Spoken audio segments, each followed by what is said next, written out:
Listen, I try to, I know it's like really trying times and really important times, universally. We covered, hip hop and culture here, but a lot of people were really interested in this. Some people got questions. Should they be worried in whatever city they're from?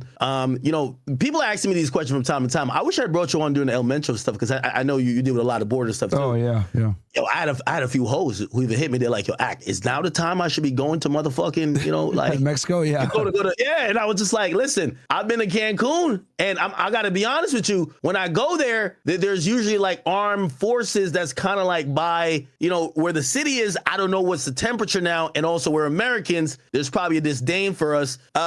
We've seen another world event happen. This one seems to be even more over the top. The not only removal, but the assassination of a world leader, the supreme leader of Iran. I don't even know how to say his name. You would know. Yeah, Ali Khamenei. Yeah. And then I'm now hearing that it's possible that his replacement may have also got clapped as well. I don't know if that's confirmed. Yeah. But I've seen somewhere, which I'm like, yo, we're not gonna stop until we get our guy in there, right? So everybody got to die until our guy get it. Yeah, pretty much. Right? They want to put in a guy who's like the son of the former Shah from the 70s.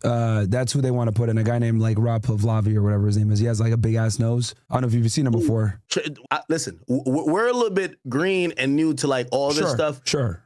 I want to give you the leeway here, to kind of like, get on your shit, because this is one of, as I tried my best to get up to speed and deliver, the story as how I see it to my audience. One of the very first times I couldn't avoid but at least being honest with the inevitable, which is I really think that we kind of did this more for the mission of what Israel got going on, as opposed to what we need to do for our own national security at the moment. Sure. And, I'm not anti nobody, but I'm like, hey, listen, I don't know why we keep doing it, but I guess it is what it is. Mm-hmm. So from what you could see, I would like for you to kind of give like a breakdown, how we got here so fast. What I came up with, obviously the JCPOA was Trump got out of it in 2018. It was agreed on in 2015. He got out of it 2018. Yes. We're kind of getting word, it's because of the enrichment of uranium, which that's necessary for the making of bombs. But we're hearing there's a lot more other things that was kind of happening. Obviously, we did assassinate one of their generals. Mm-hmm. Yep. You tell me how we got here. Okay. So do you want me to go from, because I could go pretty in depth with this. Do you want me to start from October 7th? Because I would say October 7th, even though it's way longer than just that, but I would say October 7th is a good starting point. I don't know how familiar is your audience is with that. Isn't October 7th, though, a situation between Palestine and Israel? Yes. That, which some people feel like that was a really a terrorist attack. What does that have to do with Iran, though? So, okay. So I'm going to share my screen real quick. And I got like, I was already typing some stuff up, getting some stuff ready for your audience. Because, they might not be familiar with all this stuff. But hopefully after I break this down for everybody, your audience will have a way better idea of Middle Eastern foreign policy. Because I'll be very honest with you guys. The American government lies a lot about this topic for obvious reasons. And you guys are going to see once I kind of get into it. So let me 1 sec here. Let me go ahead and share. I got, a million things going on. So, sound like you're in the war room. Yeah. So, okay. So let's start with the Middle East, right? Here's the Middle East, right? And I saw that you were showing this on your screen, right? Yeah. So this is the region, right? Israel is right here, okay? Little small sliver of land, but this small sliver of land has created a lot of problems all throughout the world. I'm going to kind of go through it line by line. So first, let's identify what the axis of resistance is, okay? The axis of resistance is a group of different militia groups, essentially, or armies or countries that work alongside each other to combat the aggression of Israel and the West, the United States, right? Basically, Iran is the head of this snake of the axis of resistance, and they did this after watching many different Muslim countries, Arab countries, fall to Israeli influence and American influence, right? Because every single one of these Muslim countries in the Middle East has pretty much either been destroyed or cucked by the United States and Israel, whether it's like Jordan and Egypt, for example, who have agreements and Egypt is cucked, right? Yeah, they're cucked. They got cucked by something called the right here, the Camp David Accords. Okay. And this was a deal that was struck back in the 1970s between Menachem Begin, this guy's a fucking terrorist, and Anwar Sadat. But I won't go too much into all this other stuff. But what the audience needs to know for the purposes of this is that either every country in this region has either been destroyed or cucked by the United States or Israel. So, for example, Libya, destroyed. Gaddafi, destroyed. Egypt, cucked. We give them, they're like the second or third highest recipient of foreign aid because we pay them to play nice with Israel. Why? Because they have the Sinai Peninsula, they're to Israel south. Then Jordan to their east. We pay them also a lot of money. Go ahead. Let me ask you a question. And again, forgive me for anyone who... No, you're good, bro. I'm throwing you off your spiel here. So when I kind of went into trying to explain it to everyone, and I really went down the history of Iran, and I know you're not exactly at Iranian, but it's in the same region. So Iran, that was known as Persia before, goes like into like times. Say again? That's like ancient times. But I know what you're referring to, though. Yeah, go ahead. Okay. So it goes into like this like World War. When the World War I happens, they're like this kind of like neutral figure, and it's around that time that it gets known and kind of like realized for its really important asset, which is oil. And I'm already ahead of you. I know who you're talking about right now. We're getting it. You're talking about Operation Ajax. This is when the West. This was like one of their first democratically elected guys in post World War II. And what ended up happening was Operation Ajax. The United States, the Mossad, and Israel worked to get this guy out of here because he nationalized oil. And England wanted access to the oil. So this was the beginning of the end. So there's been Western intervention in Iran for a long time. Wait, you said who worked to get this? So from what I researched was like it was the CIA and British intelligence. Was Israel involved in that? Yes, it was Israel, because Israel is a brand new country at this point. So they're trying to stabilize the region because they were created in 1948. Then it was the United States and the MI6. You can see it right here. They had a coup, Operation Ajax, and they basically got him out of there. And that led to the Shah, right? The first Shah. Olive or no, it's the first one? Yeah, the first one. So this guy, this dude pretty much, right? I don't even know how to say his name, bro. Yeah, Mohammad Reza Pahlavi. So he was a good puppet. I rock with him. Yeah, he was basically a Western puppet is what he was. So this, okay, so we go from the beginning if you want to go Iranian's history, and then I can get into the acts of resistance and what's going on contemporarily. So wait, I guess the question I was going to ask, and it's up to you, you could go whatever way you want to go, but the question that I wanted to ask was, I remember going into, after like 2001, which is obviously 9/11, and now we're hearing a lot about the Middle East, and a lot of what Americans used to think is, why do we fucking care? And obviously, the main thing that was being put towards propaganda is like, hey, we're going against these people or countries that are sponsoring terrorism, right? Mm-hmm. Or they're, hiding terrorists within, their countries. Not only that, we then get kind of like this idea, which kind of makes more sense because everything is capitalism as usual. We get told that the real reason we're beefing with these countries are just strictly over oil. And it appears that with like Iran, yes, oil may have been one of the things, especially for the coup, right? But are we really doing things because of oil to this day, or is it just stability in the region? It's a combination of a bunch of different things. It's energy, it's race tensions, it's religious tensions, a lot of different things going on in the region. So I'll go into Iran first, that like why they're the way that they are. Then I'll get into what led to what happened with what's going on now. So if we go back in Iranian history, we'll start back post World War II. Basically, this guy was democratically elected. We ran a CIA coup with the Brits and the Israelis, got him out of there. This guy comes into power, who's basically a puppet.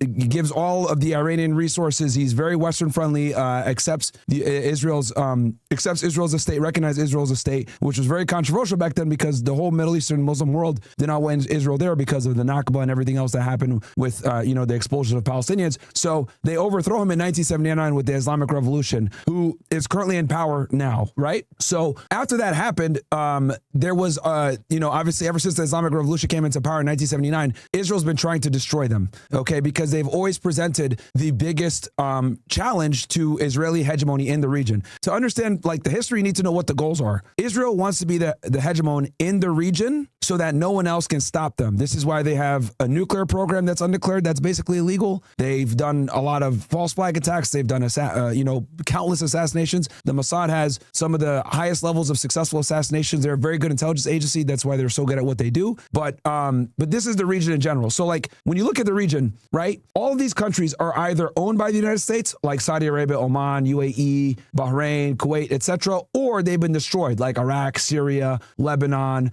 Egypt is cooked, Libya was destroyed by us, Sudan has been destroyed. Wait, Saudi Arabia, like they rock with home team? Yeah. They're an ally of ours, a big ally of ours, and the reason why they're a big ally of ours is because they're very responsible for the strength of the U.S. dollar with something called the petrodollar. Okay. So that's why, which I can explain that too later on if you want. But just to stay focused on the conflict at hand, then I'm happy to answer anything else. So this is the region, right? So now that we know the different countries that are in the region and kind of where they stand, they've either been destroyed or cucked by the United States in the West and Israel, right? Mostly Israel. Israel's like the bully in the Middle East that's propped up and secured by us. Like Israel creates problems and then we come in and bail them out of their problems. So Israel, right? October 7th happens, right? This is also known as Operation Al-Aqsa Flood, okay? And the reason why I'm telling you the operation that they use in Arabic is because it's important to know why they attacked on October 7th. Most Americans think that these guys just invaded for no reason because they wanted to, October 7th attacks, okay? That they just wanted to attack to kill Jews, but that's not really what it was. There's multiple reasons they attacked, both political and religious.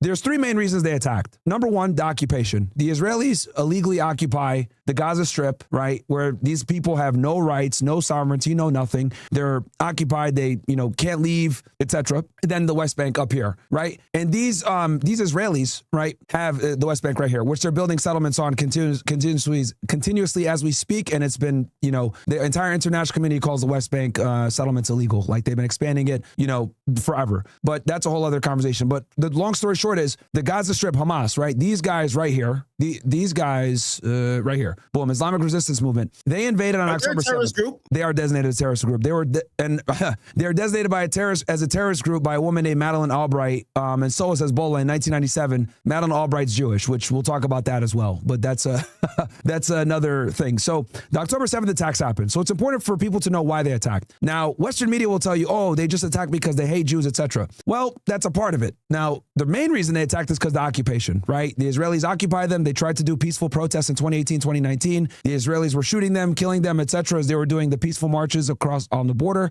and many different attacks and attacks of aggression, not just in Gaza, but also in the West Bank. Number two, the Abraham Accords. The Abraham Accords are basically a series of agreements between the United States, Israel, and Muslim Arab countries. And it's basically normalization, right? It's a normalization treaty. Many of the Muslim countries in the Middle East do not recognize Israel as a country because of what they're doing to the Palestinians. And many countries reserved recognizing Israel until they answer what's called the Palestinian question. And the Palestinian question is either A, you give them their own state, a two-state solution, or a one-state solution where you bring these people in and make them Israeli citizens. Now, the Israelis don't want to give them their own state because that would mean they would have sovereignty, they'd have a military, they'd have police, and the Israelis don't want to live next to the Palestinians and feel as though their security is being tested. And then the other reason why they don't want to just bring them in as citizens and just give them a passport and give them full-fledged citizenship is because Israel wants to remain a Jewish state. That means it needs to be an 80% majority, and that is so that they can maintain overrepresentation in politics, in government, etc. Palestinians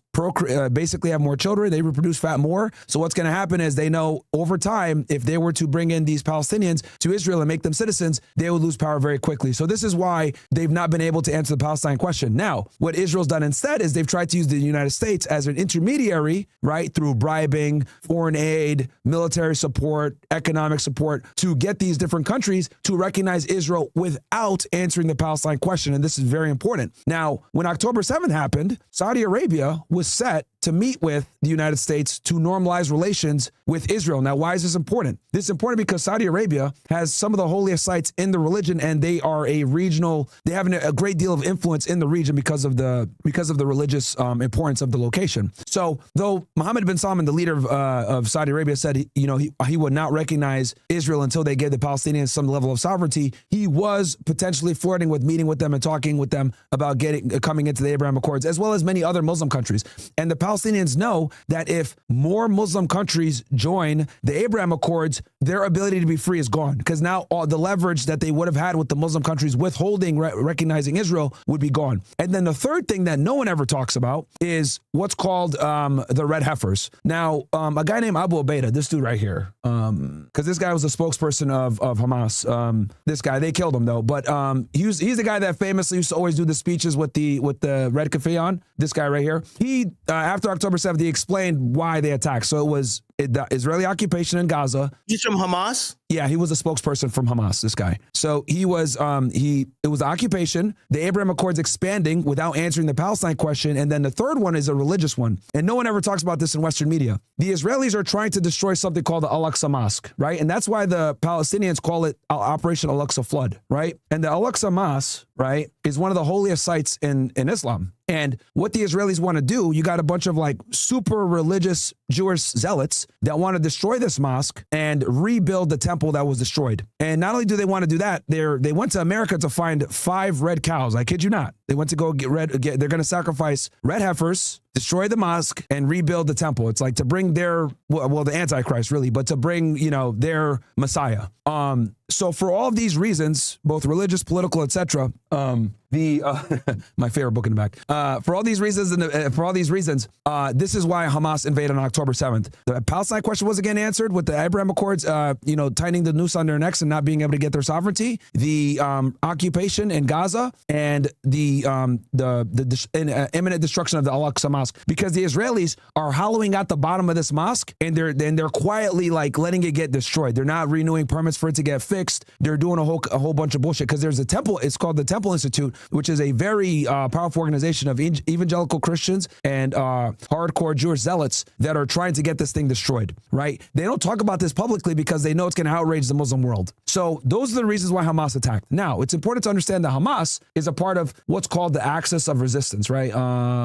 Right here. Where is it? Okay, they're a part of the axis of resistance. The axis of resistance is made up of different countries led by Iran and funded by Iran and supported by Iran. So those organizations are, you got Hamas, Hezbollah, who are north in Lebanon. They're located right here to Israel's north. We're going to talk about them too, because they're about to get into this war. They literally just declared that they're going to get involved. You got the Houthis. Wait, who? Hezbollah. This is these guys right here. They terrorists too, right? They're also on the terrorist watch list. Yes, they were designated. They were designated as terrorists the same year as Hamas in '97. So by the Secretary of State Madeleine Albright. So are any of these people Israelis? No. They're all Muslim Arabs. Okay, because I've always heard Hezbollah and Hamas. I've always heard like.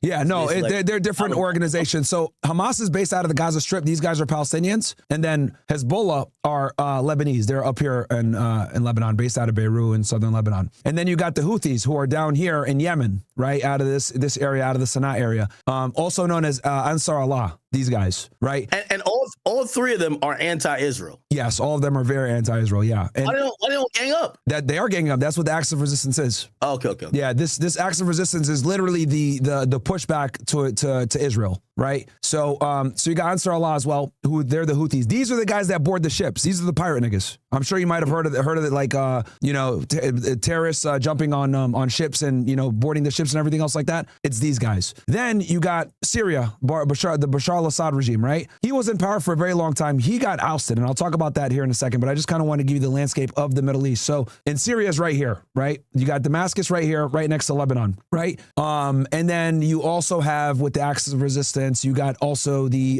Popular Mobilization Forces. These guys are out of Iraq, right? And they're also they were some of the ones that were in Iraq going after the consulate, but we'll talk about that later as well.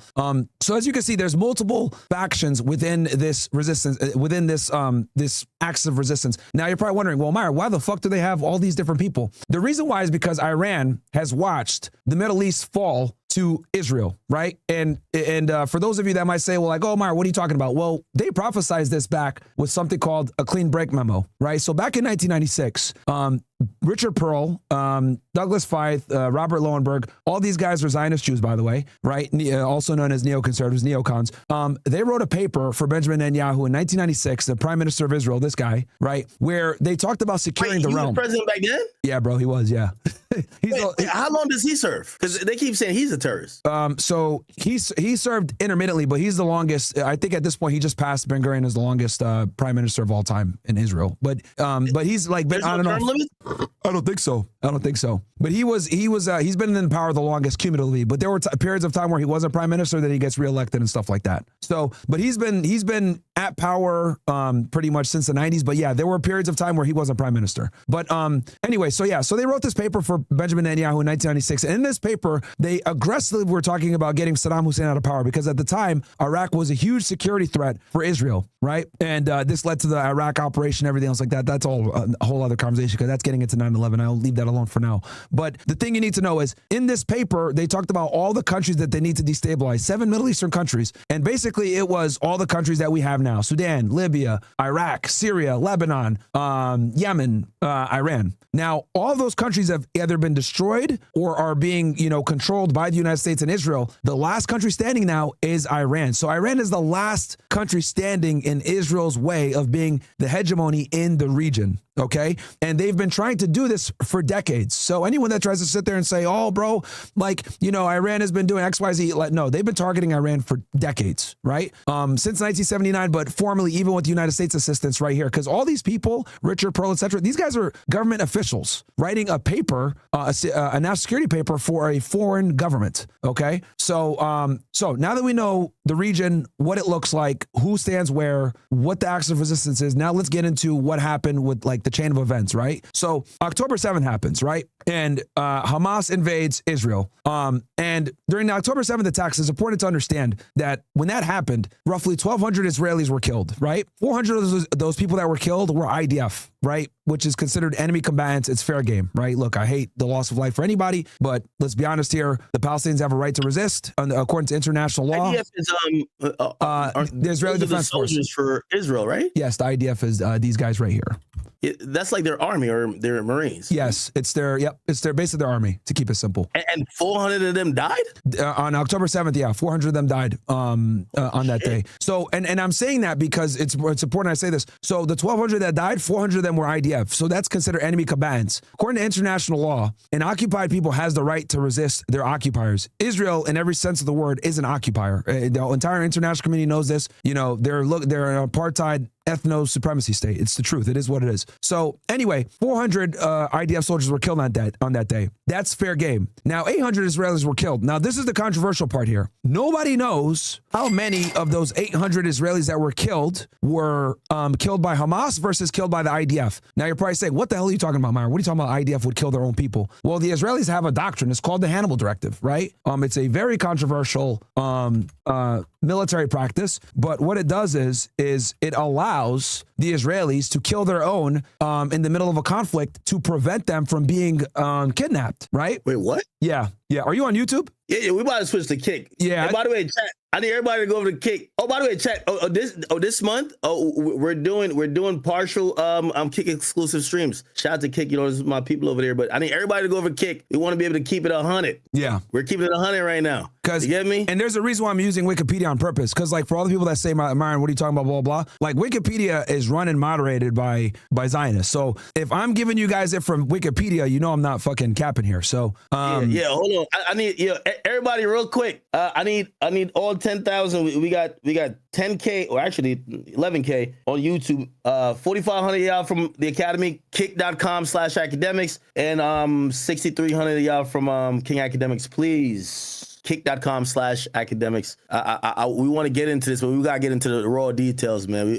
I've never heard some of this stuff. Yeah, and it's on purpose that you don't hear about this stuff, bro. They don't want you to hear about this shit at all. Let me know when you're ready, and I'll once you move everybody over. Yeah. Mods, please spam it. We're giving about 30 more seconds. I'll move everybody too. I'm on YouTube. I'll tell guys, get off YouTube, coming over to MyronGainesX.com/kick. I'm on Kick as well, guys. MyronGainesX. So yeah, we're getting the fuck off YouTube, bro. So and shout out to Kick, man. By the way, Kick has told us.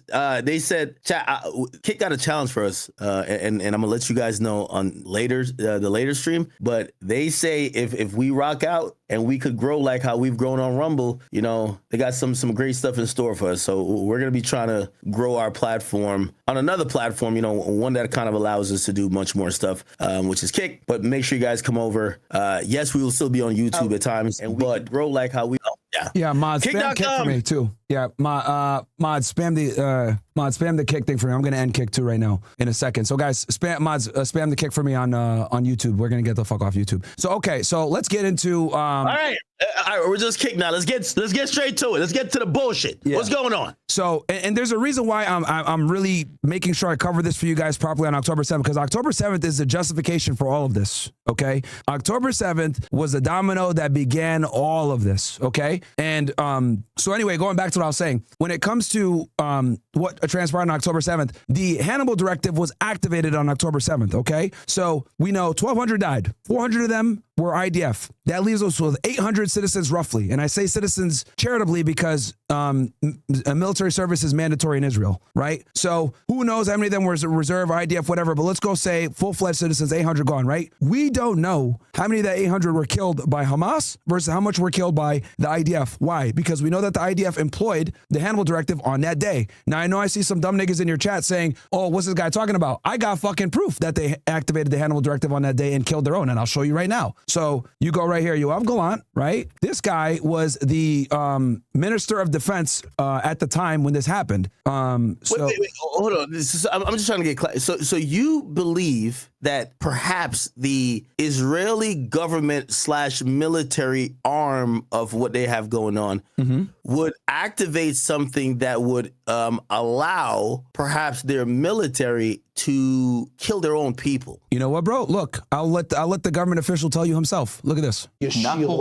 This is Israeli TV. They ask him straight up, was the order given to use Hannibal Directive? I think tactically in some places it was.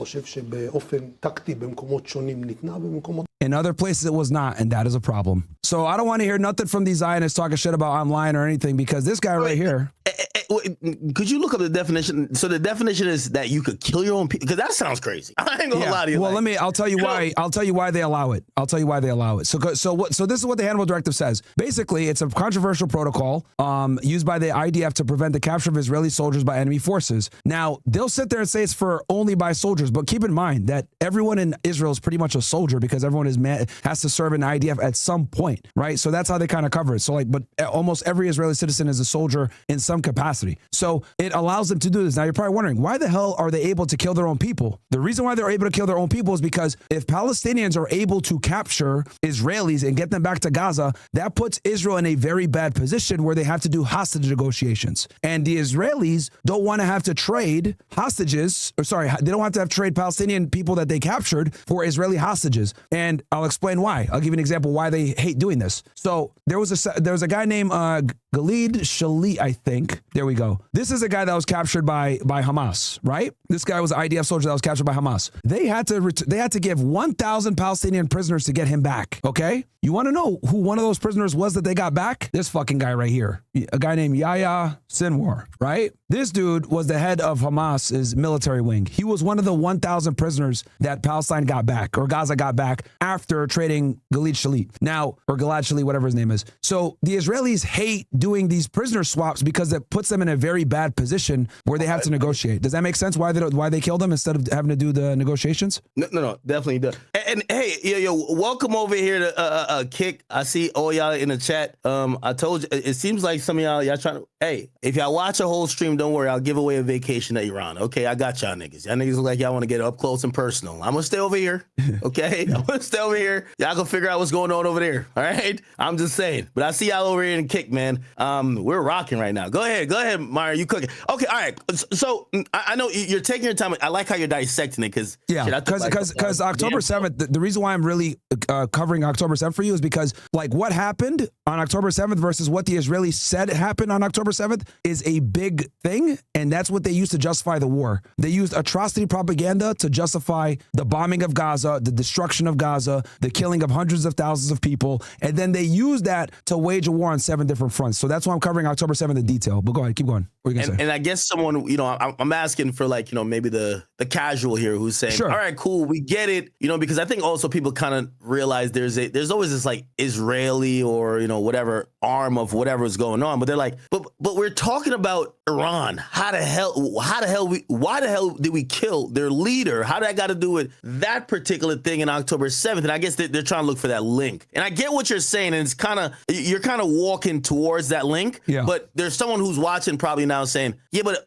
how does that culminate into us randomly, seemingly, bombing these guys, saying we killed their leader, and we're going to continue on with strikes, and they're now in a place where they're damn near spiraling because this is kind of like a last stance for potentially the ideology that's within the regime. Yeah, it's because it's all connected. So the axis of resistance, right? Israel had to take out all of these different members of the axis of resistance for us to get to where we're at now. And I'm kind of going through how they systematically did it. So it starts with Hamas, right? On October 7th. So, and I'm explaining to you, like on October 7th, what ended up happening was they used a lot of shock value and shock propaganda to say, this many people died, they beheaded babies, they raped women, they did all this stuff, which a lot of that stuff ended up getting debunked.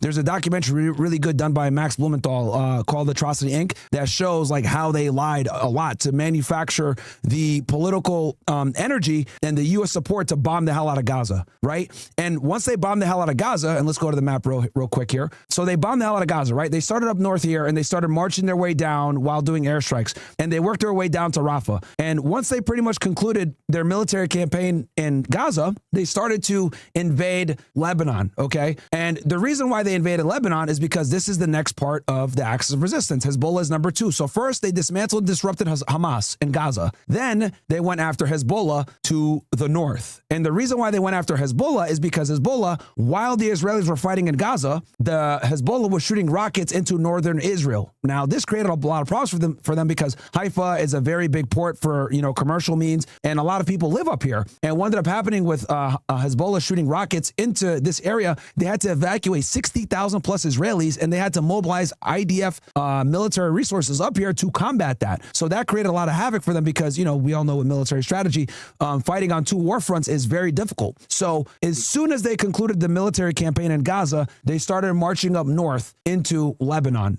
You had a question for me before? Because now I'm going to get into the second leg of this explanation, which is going to be the dismantling of Hezbollah. I'm following you. So they're systematically getting at these people. They already got Hamas. Now Hezbollah is causing a problem. Now they got to put belt to ass to Hezbollah now, right? Exactly. So they have to work their way. So and again, October 7th was what gave them the political juice and the American backing to do this. They've always wanted to do this and go after the Axis. October 7th gave them that excuse.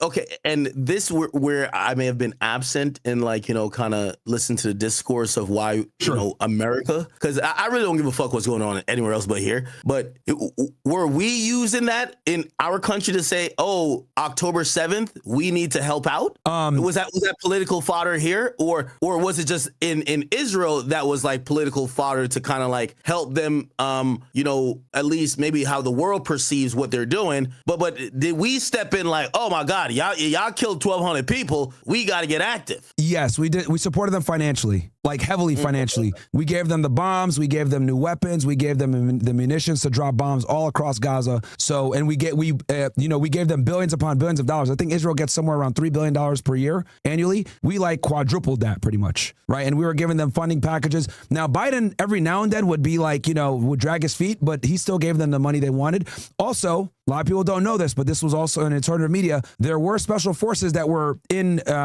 Gaza during the conflict. There were U.S. special forces there. Yeah, they just don't mention it. But I've seen videos of clearly Americans that were killed in the Gaza Strip. Now, but these guys are like Green Beret dudes, right? We're talking like these guys are deploying. They might be military contractors or whatever, but there were definitely some. It wasn't just the IDF that was there fighting. But that's a whole other conversation. But the point is that October 7th gave the Israelis the juice, the political juice, financial support, support and everything they needed to start waging a war on the axis of resistance, right? And their goal was always to get to Iran, but they needed to go through all the proxies first. So first they disrupted and dismantled Hamas. After they did, and they killed Yahya Sinwar and they killed a guy named Ismail Haniyeh, who were the leaders of Hamas. These two dudes right here. This guy, Ismail Haniyeh, and they killed this dude. They assassinated him in Iran, actually, while he was there for a presidential inauguration. So they killed these two guys for Hamas, right?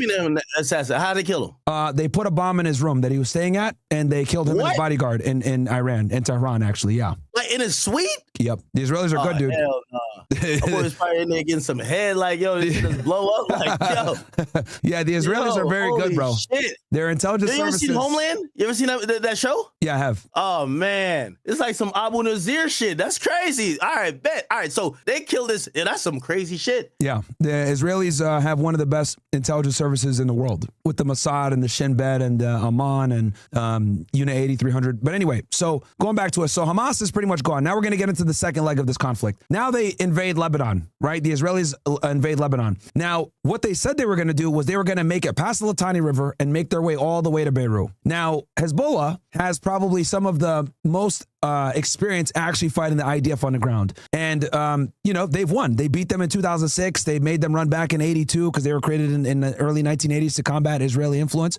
They're very experienced and grounded. They're actually the strongest part of the axis of resistance when it comes to on-the-ground fighting. But the Israelis had two things up their sleeve. And what they did was they did two things that I have to give them credit for as well. They did something called a pager attack, right? So... Oh, shit. I watched a YouTube video on this. I kid you not. Yeah, so... Is this one where they gave all the leaders and shit? Kind of. So what happened was this. Hezbollah was terrified of Israelis intercepting their signals intelligence and their phones. So they started using beepers, walkie-talkies, and other older devices that couldn't be intercepted. So the Israelis found this out. And what the Mossad did was they sold them pagers and walkie-talkies that they made themselves and they put bombs in them, right? Now, the crazy part about this operation that they did was they put the explosives and sold these things like 10 years ago, Ak. So they just had, these dudes were walking around beepers that had bombs in them for a decade, right? And walkie-talkies, and Hezbollah had bought these things for years, right? Thinking that it was going to be, safe from being intercepted. So what ends up happening is in September of 2024, while they're also doing the ground assault, keep in mind, the IDF is here in southern Lebanon fighting these guys, right? They also, while they're fighting on the ground, they do this pager attack and disable and disarm and kill a bunch of them. It was crazy. That's kind of gay.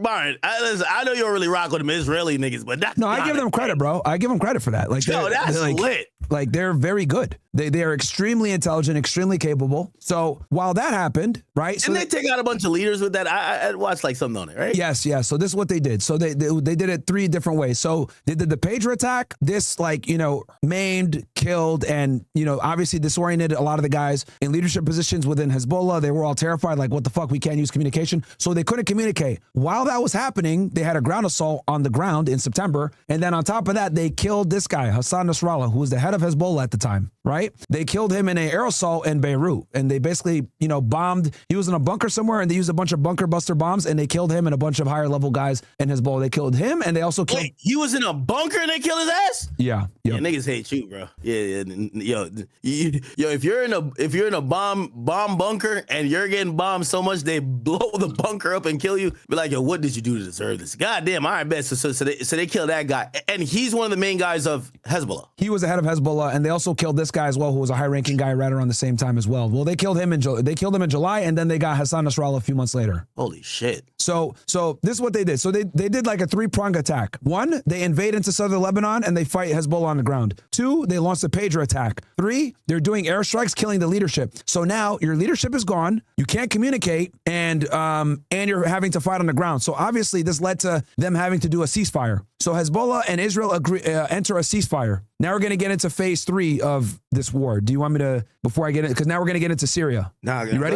Go ahead. Okay. Story sounded good. I like a good story now. Okay. So after Hezbollah's been disrupted and dismantled, now the Israelis are going to go into phase 3. They're going to start taking over the Bashar al-Assad regime. This guy right here. Okay.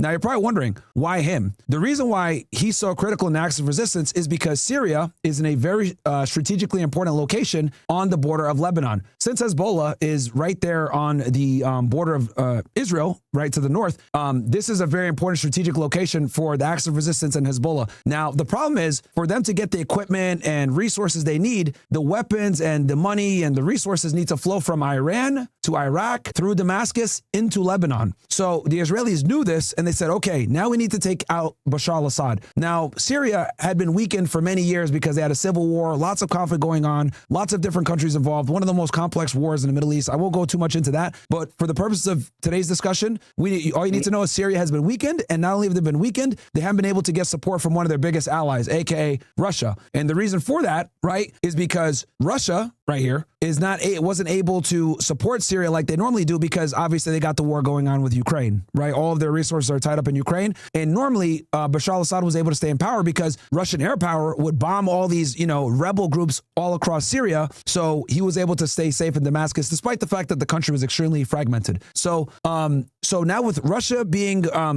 not being able to support with air superiority, and then Lebanon and Hezbollah being destabilized, the Israelis launched their attack. And what they basically did was, well, they didn't really attack, but what they did was the United States and Israel had rebel groups ready to go. Now, in the Idlib province right here in Syria, there's a guy named this dude right here, Ahmed al-Shara, okay, aka al-Jalani. This guy used to be a member of Al-Qaeda, right?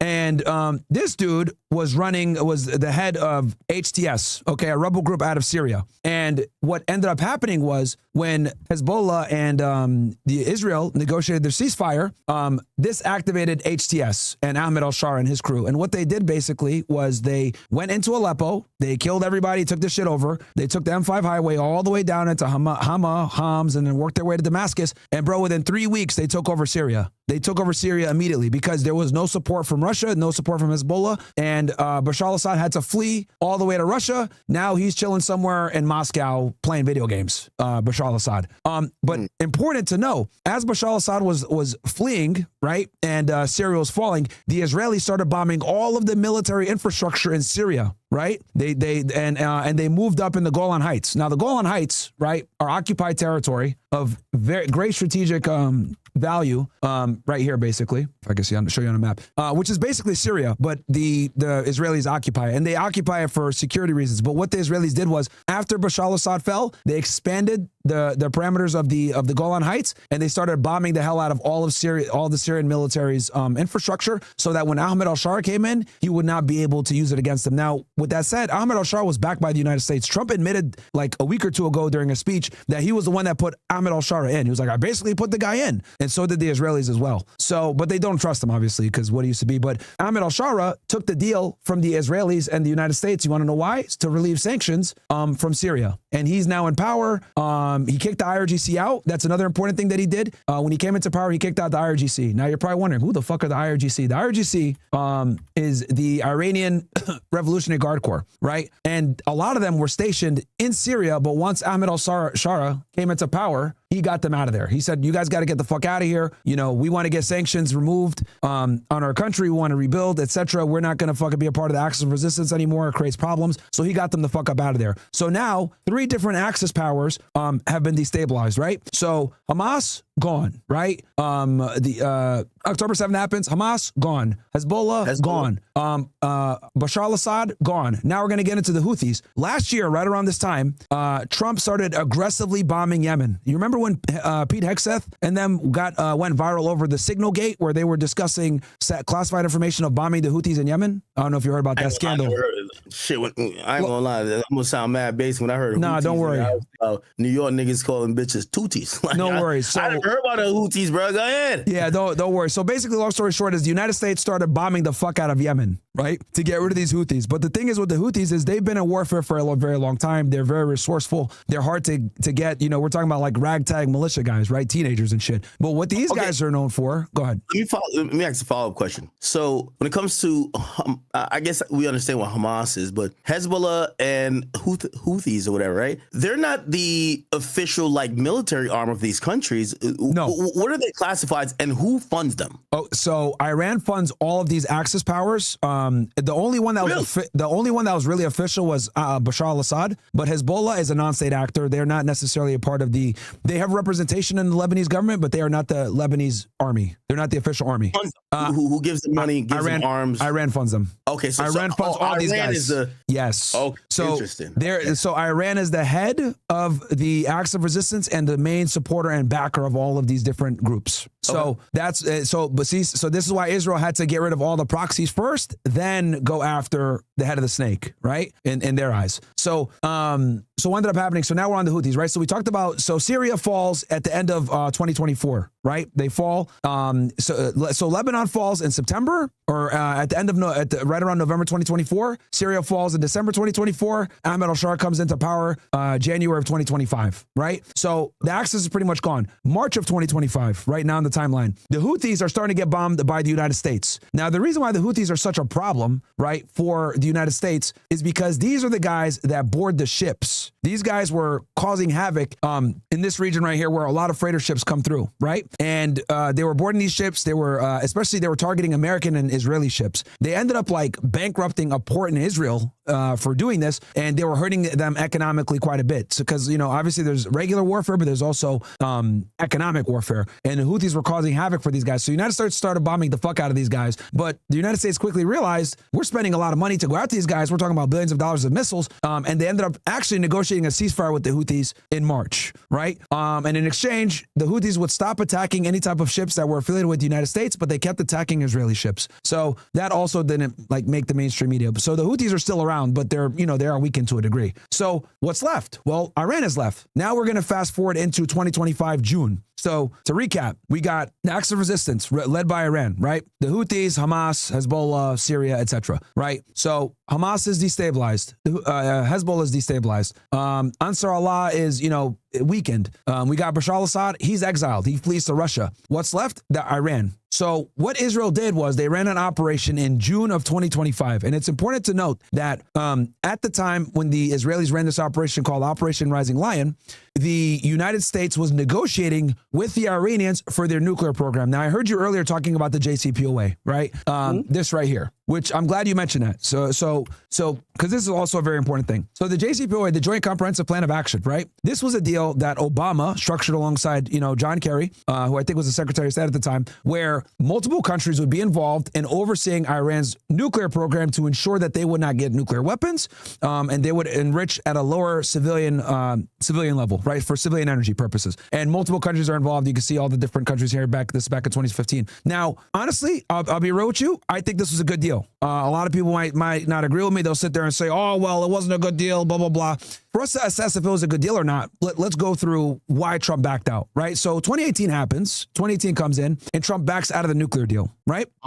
Just like he undone a lot of other things that Obama did. So he backs out the nuclear deal. It's important to know why he backed out the nuclear deal. The reason why he backed out the nuclear deal is because the Israeli lobby is extremely powerful and influential in the United States. Benjamin Netanyahu came to the United States in 2015, towards the end of Obama's administration, and basically railed against him for being in the JCPOA, saying that Iran's going to get a nuclear bomb, they can't be trusted, blah, blah, blah, right? When in reality, I'll be honest with you, the IAEA, the NPT, all these different nuclear organizations said the Iranians were complying. They were doing what they were supposed to do. And keep in mind, there were multiple countries involved in this deal.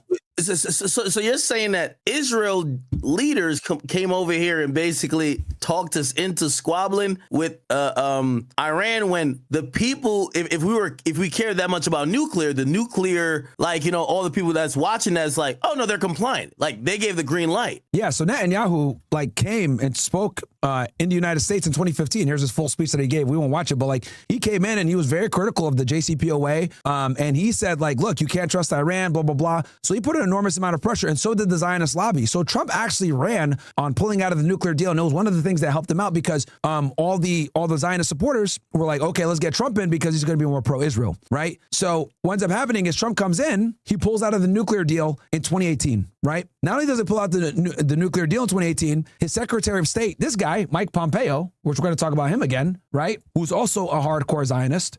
he was a Secretary of State at the same time. He goes ahead and puts the IRGC on the foreign terrorist organization list, right? The Secretary of State has the power to designate FTOs. So he is the one that put the IRGC on the terrorist watch list, essentially, or the foreign terrorist organization list. That allowed them to target IRGC members. IRGC, once again, is the Iranian, is like the Revolutionary Guard. Yeah, it's the Revolutionary Guard. Let me clean out some of these tabs here. Are they terrorists, or they're just like, they're military? They're military, but they call them terrorists, basically. But they're Iranian. They're the Iranian military. Think of them as like kind of like the Iranian. You could say the Marine Corps or something. So the Revolutionary Color Guard. But like, holy shit, I got a million tabs. So yeah. Anyway, so they designate the IRGC as a terrorist organization. Blah blah blah. So what ends up happening? And so 2018, they pull out the JCPOA. 2019, they designate the IRGC as a terrorist organization. 2020, they kill this guy, Qasem Soleimani, right? This was big. This is like kind of the beginning of a lot of the issues. This guy was the head of the IRGC and basically like the head of the Axis of Resistance. Go ahead, you had a question? Okay. Now, didn't he, I'm you know, my memory's a little bit limited here. Didn't he do something that was America offensive? Like he had either proved like a strike maybe against US bases. Like he did something, like there was some reason why us getting him was like, all right, we got the motherfucker, right? Didn't he do something? He was very problematic for the Israelis. So right here, you know, Yossi Cohen, one of the heads of Mossad, said he was the single most powerful operative in the Middle East and a genius asymmetric warfare former Mossad director. So he was very difficult. He was very bad for the Israelis. So the Israelis wanted to get rid of him a lot because he was the head of the Axis of Resistance, and also he perfected what's called asymmetric warfare, which is actually what we're seeing going on right now between Iran and. So asymmetric warfare is what the Iranians practice, which is the Iranians know that they can't beat the United States. We're the military superpower. Nobody can stop us. So what the Iranians practice is asymmetric warfare, where they know that they're not going to be able to beat you militarily, but they're going to hit you on pressure points where you're going to win, but you're going to win with a lot of pain. And what it really comes down to is you're going to ask yourself, is the win worth it? Is what you're going to say. And that's where you really start to you know, that's where people start to ask questions like, "Oh my God, is it worth it?" You know what I mean? Like, and that's the main question that they're trying to do here when they do asymmetric warfare. And we're starting to see that right now, actually, as a matter of fact, with closing down the Strait of Hormuz and all these other things. But before I get into like the war now, it's very important that we understand all these different dynamics, because these dynamics are what led to the current war that we have now. So 2020, they killed Qasem Soleimani in Iraq, right? And Trump used like some very arbitrary, random, nebulous law to attack people that was in Iraq that was back from the Operation Iraqi Freedom to justify the airstrike against them. They assassinated with like a drone, I think, if I'm not mistaken, in Iraq. So this was obviously a huge escalation. The Israelis started, bombing. They bombed the embassy in Damascus, the Iranian embassy in Damascus, and all these other escalations. But let's go ahead and fast forward to June of 2025, because that's what's going to take us into this current fight that we have now. Before I do that, though, did you have like any questions or anything like that before I? No, I'm following. Okay. So we established that the Axis has been pretty much disrupted and dismantled. Now that the Axis has been weakened, Israel's like, okay, now we have to attack. We did all this work. We got rid of the proxies. They're all weakened. We don't want them to rebuild up. We need to attack Iran now. So enter in Operation Rising Lion. Okay. And this was a sneak attack that led to the 12-day war. Okay, this was a Mossad operation that basically led to let me see here. Where the fuck is this shit? Hold on. Why the fuck is this shit? Okay, conflict. Okay. Go ahead. While you're bringing that up, I did think of something. Go ahead. So, go ahead. You got it. The death of the general, and we just kind of like watched out. Which, by the way, I'm gonna be honest with you, I don't even know why these other countries fuck with us. Like, we had 3 drones trailing the dude. He gets out of a plane. He gets into like some cars and he's driving down the street, and we just fucking blow him up. Like, you imagine the nigga who runs the Pentagon getting fucking killed by like people using surveillance on him. It's like, yo, dog, you're supposed to be the anti-surveillance guy. You're supposed to be the tactical military. What's the thought behind, it felt like when that was reported even by Trump, it was like, this is a victory. Why that decisive action? I get what you're saying with Israel, but is it just because Israel just really hated this guy? guy? For killing Khamenei, you mean, or Qasem Soleimani? Soleimani.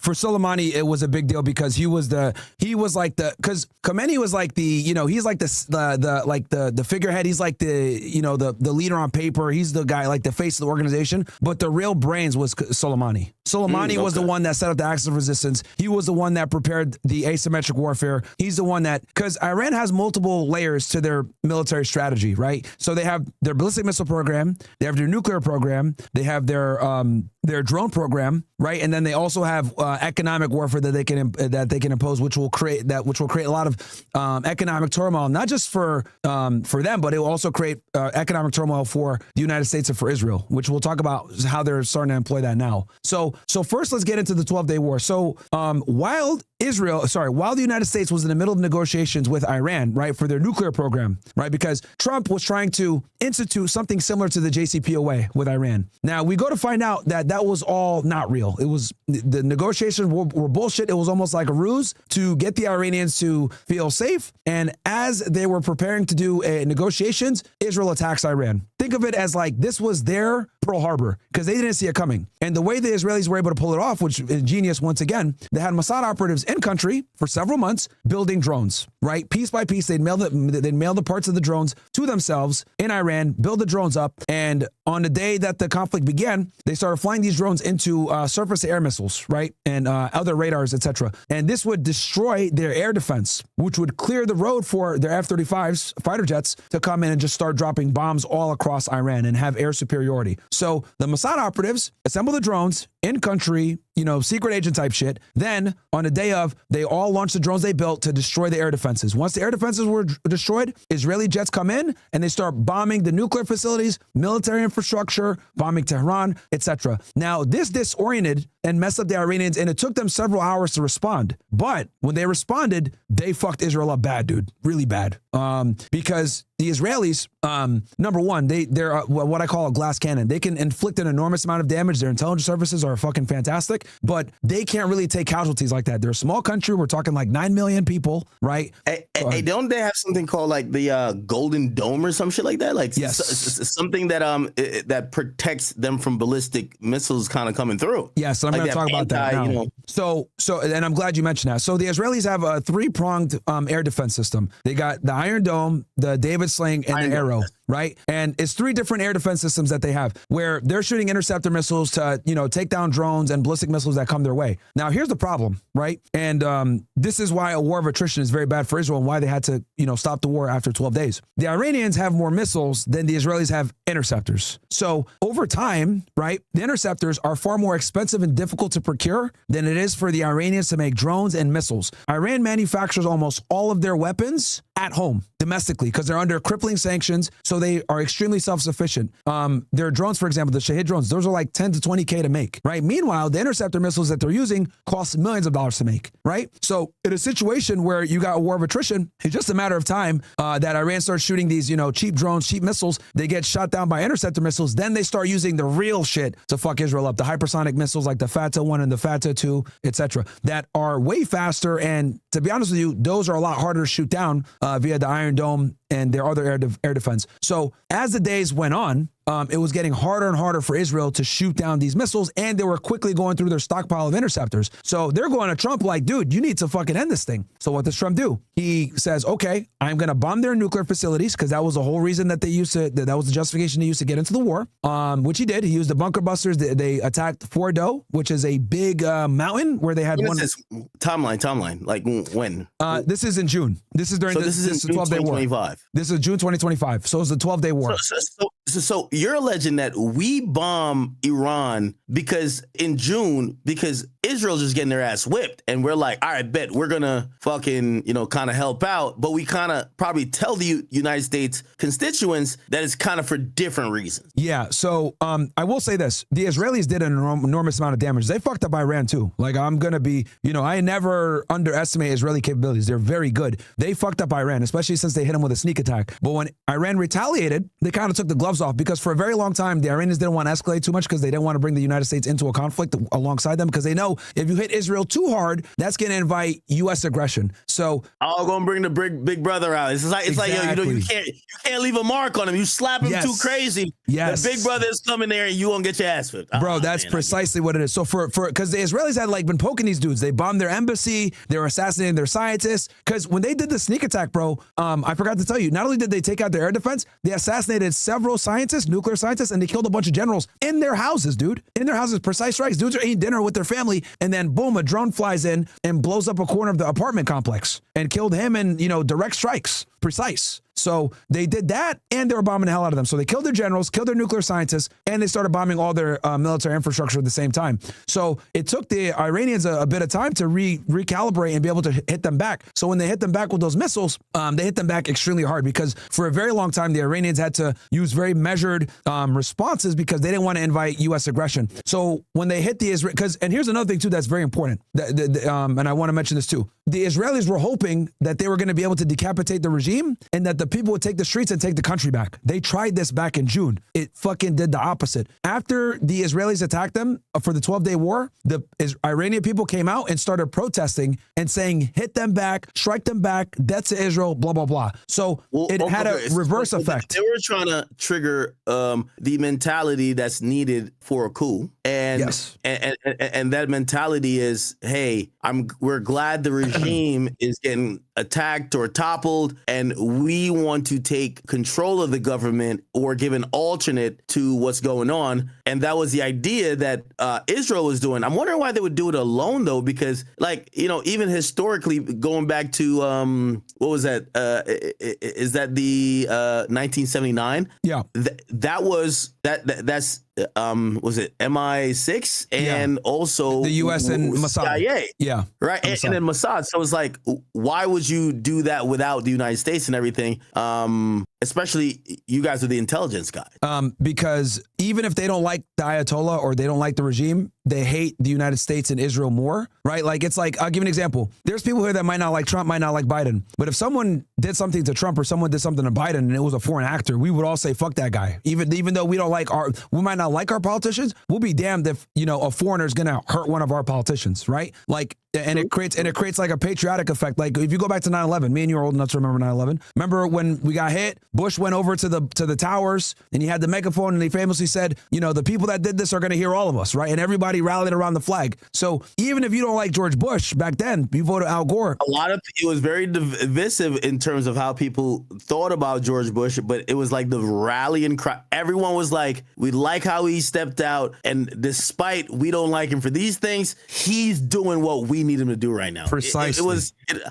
I said this before. I'm like, yo, listen, the best family reunion is when you have a common enemy where all y'all talking shit about one. It's never like, hey, we all having a good time. It's like, let's talk about the one motherfucker that's not here or the one motherfucker we all hate. Exactly. And that's what happened. So when the and here's the thing, the Iranian people know that they elected Mossadegh, and the United States and Mossad and the Brits came in and put the Shah in. So they're like, fuck this. This guy is a Western puppet. We don't want him here. They got him out of there and they had the Iranian Revolution. So what the Israelis were hoping was, we're going to effectuate regime change by trying to decapitate the leadership. We're going to kill the generals, kill the scientists, create pandemonium, and then hopefully the people are going to rise up. But it did the exact opposite. The people took to the streets and they rallied around the flag, even the people that don't like the Ayatollah, because they dislike Israel more. So they're in the streets protesting, saying, hit them back, hit them back. So, and here's another thing too that's very important that Americans might not know. In the Iranian government, they have reformists and they have conservatives. That's like their effective equivalent of Democrats and Republicans. For many years, there was divide of,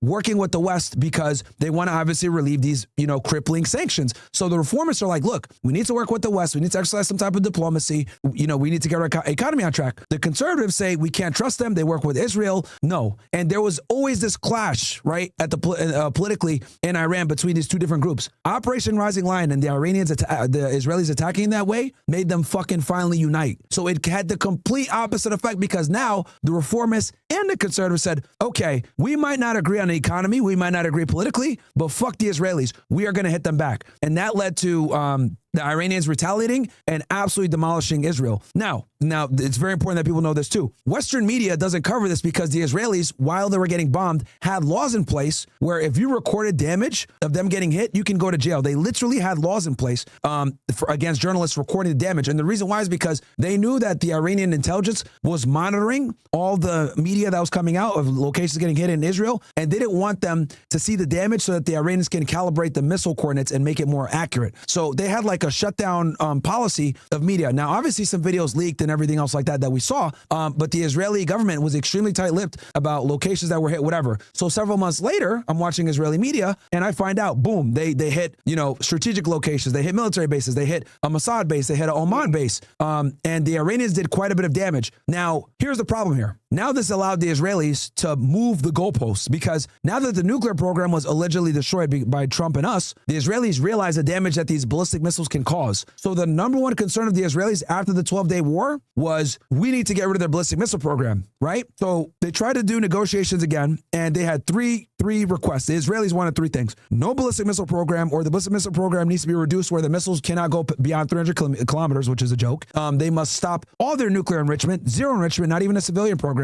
And they must stop funding all the proxies, aka Hezbollah, Hamas, and all the other organizations I mentioned before. Obviously, the Iranians said, pound sand. We're not going to talk to you about any of that. We'll negotiate on nuclear only. We'll not negotiate the ballistic missile program or the proxies. Now, why is that? Well, the proxy. Go ahead. And giving you, I'm pausing for 1 second. I know you. By the way, you are killing it. Also, I did put this up on the screen, and I want people who are watching me, who again, I like to show visual representations. Who Myron's again? I think Myron's peaks at like a 300 level, and I always I got to bring it down to 100 level for y'all because a lot of us we don't know. You see the video I have on here is because I remember seeing it back in the day. So Israel has like this Iron Dome shit where like when people shoot missiles over there, like they fucking like have anti-missiles that collides with the missiles and prevents the missiles from actually hitting targets. So what I'm showing you, like I'm showing like a video. Share your screen so I can so my people can see it too. I see what you have there. Like dude, they made a song about it. It's called Boom Boom Tel Aviv. My friend made it. It's Lucas Gage. Shout out to him. Yeah, dude, they were getting fucked up, man. Like it was bad. So yeah, so but I'm not gonna lie, I am fascinated by like this idea of like the Iron Dome though, because to be honest, like it's crazy how people are just sitting here and just watching it, like, oh my God, look at this thing that's happening. I'm like, that's fucking crazy. But essentially, I said this before earlier, and I don't know if you want to touch on it. I said a lot of us Americans, we have a very distinct but a little bit jaded way to look at some of these like wars or whatever.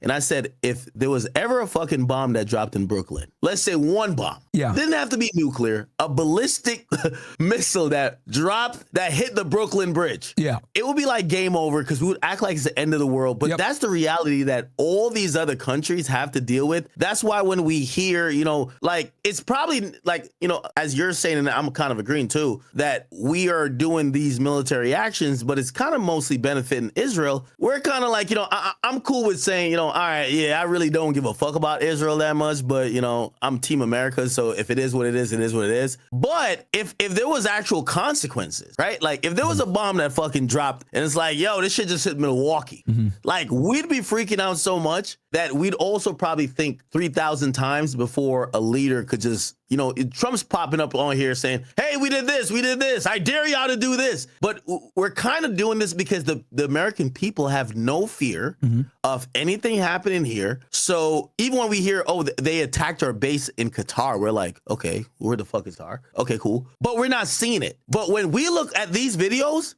if they look up in the sky in Tel Aviv, they're watching their missiles go up to try to counter other nations' missiles. And then some of them make it through, because that's the thing. I remember watching, I'm like, what the fuck? Some of them actually did make it through. Like a lot of them made it through. A lot of them did, And that's scary. Like, look at this shit. This shit is crazy. That is like insane. So anyway. A lot of them went through, bro. And this is why the Israelis cannot sustain long-term warfare because the interceptors, even though they are intercepting some of them, a lot of them get through. So for the Israelis, they cannot sustain long-term warfare. So this is, and also the 12-day war showed the Israelis that they are very sensitive to hypersonic missiles. So what ended up happening was the Israelis had they wanted no more proxies. They wanted no more funding of the proxies that I talked about, Hamas, Hezbollah, etc. They wanted basically no ballistic missile program, like them to be significantly reduced, and then no nuclear enrichment whatsoever. Now, the Iranians said, we're not going to get rid of our ballistic missile program because that's the only reason you guys are not destroying us right now. It's literally our main capability that keeps us safe, and we're not going to stop supporting the proxies, and we'll negotiate only on nuclear. So what ended up happening was, first they say, okay, let's get into negotiations. We'll go ahead and talk about the nuclear, and then the U.S. tried to flirt this whole ballistic missile thing, like, hey, we also want you to, kind of nerf your ballistic missile program, and the Iranians were like, hell no, we're only going to negotiate on nuclear. So, hey, let me ask you a question, because I've heard this too before.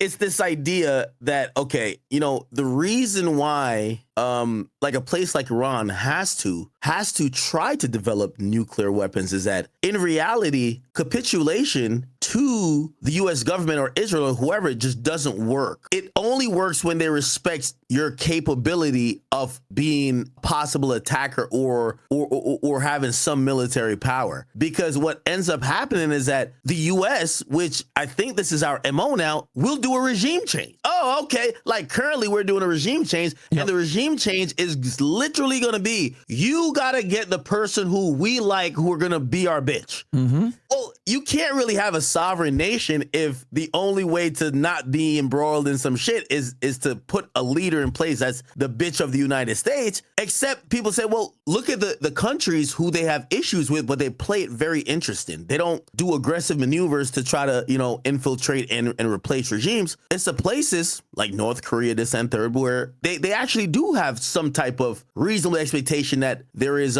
nuclear capability, and they're like, let's not start toying with this because we're toying with something that the entire world doesn't want to do nuclear trade-offs or bombs. Yeah, and go ahead. You don't have them, you're like a bitch until then. Yeah, so the thing with nuclear weapons is all about deterrence, right? It's all about stopping countries from aggression. And keep in mind, Israel is a nuclear-armed power. We can talk about how they got their nuclear weapons and how they did it by stealing it from us.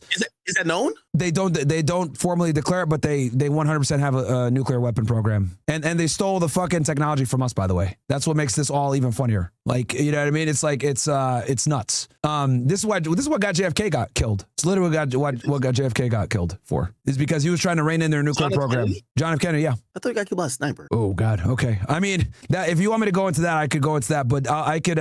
That's a whole other animal right there.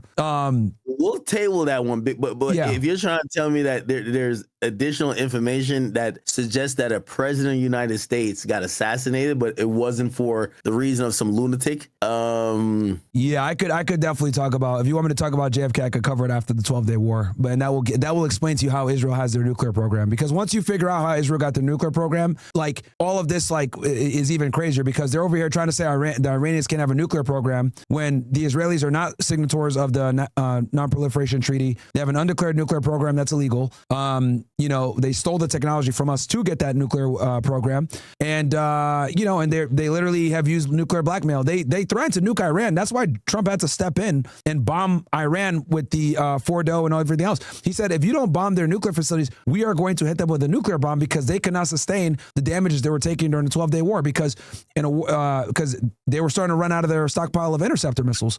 Wait. So the thing with like nuclear weapons is like, it's kind of like not in your best interest to drop a nuke to your neighbors, right? Like you kind of end up by radiation and all these other factors of why the nuclear a nuclear weapon is so important. You're going to be affected. So isn't that stupid? Like, why would you? It is because the goal of nuclear weapons is 100% for deterrence. So and you mentioned this earlier. So like, for example, I'll give you an example. Kim Jong-un, right? Crazy dictator, puts people in jail for generations if they criticize the government. If you take a sign down, you're going to go to a hard labor camp. He has a nuclear weapon. Guess what Trump had to do? They went up, they met, they shook hands, they hung out, because the only thing that countries respect is the ability to create damage, and nuclear weapons do that, and that's what keeps things actually safe. Surprisingly enough, this is why Russia, China never want a direct war with us, because we're all nuclear armed, and nuclear warfare is the worst thing that can happen. So it's all about deterrence and mutually assured destruction, aka MAD. So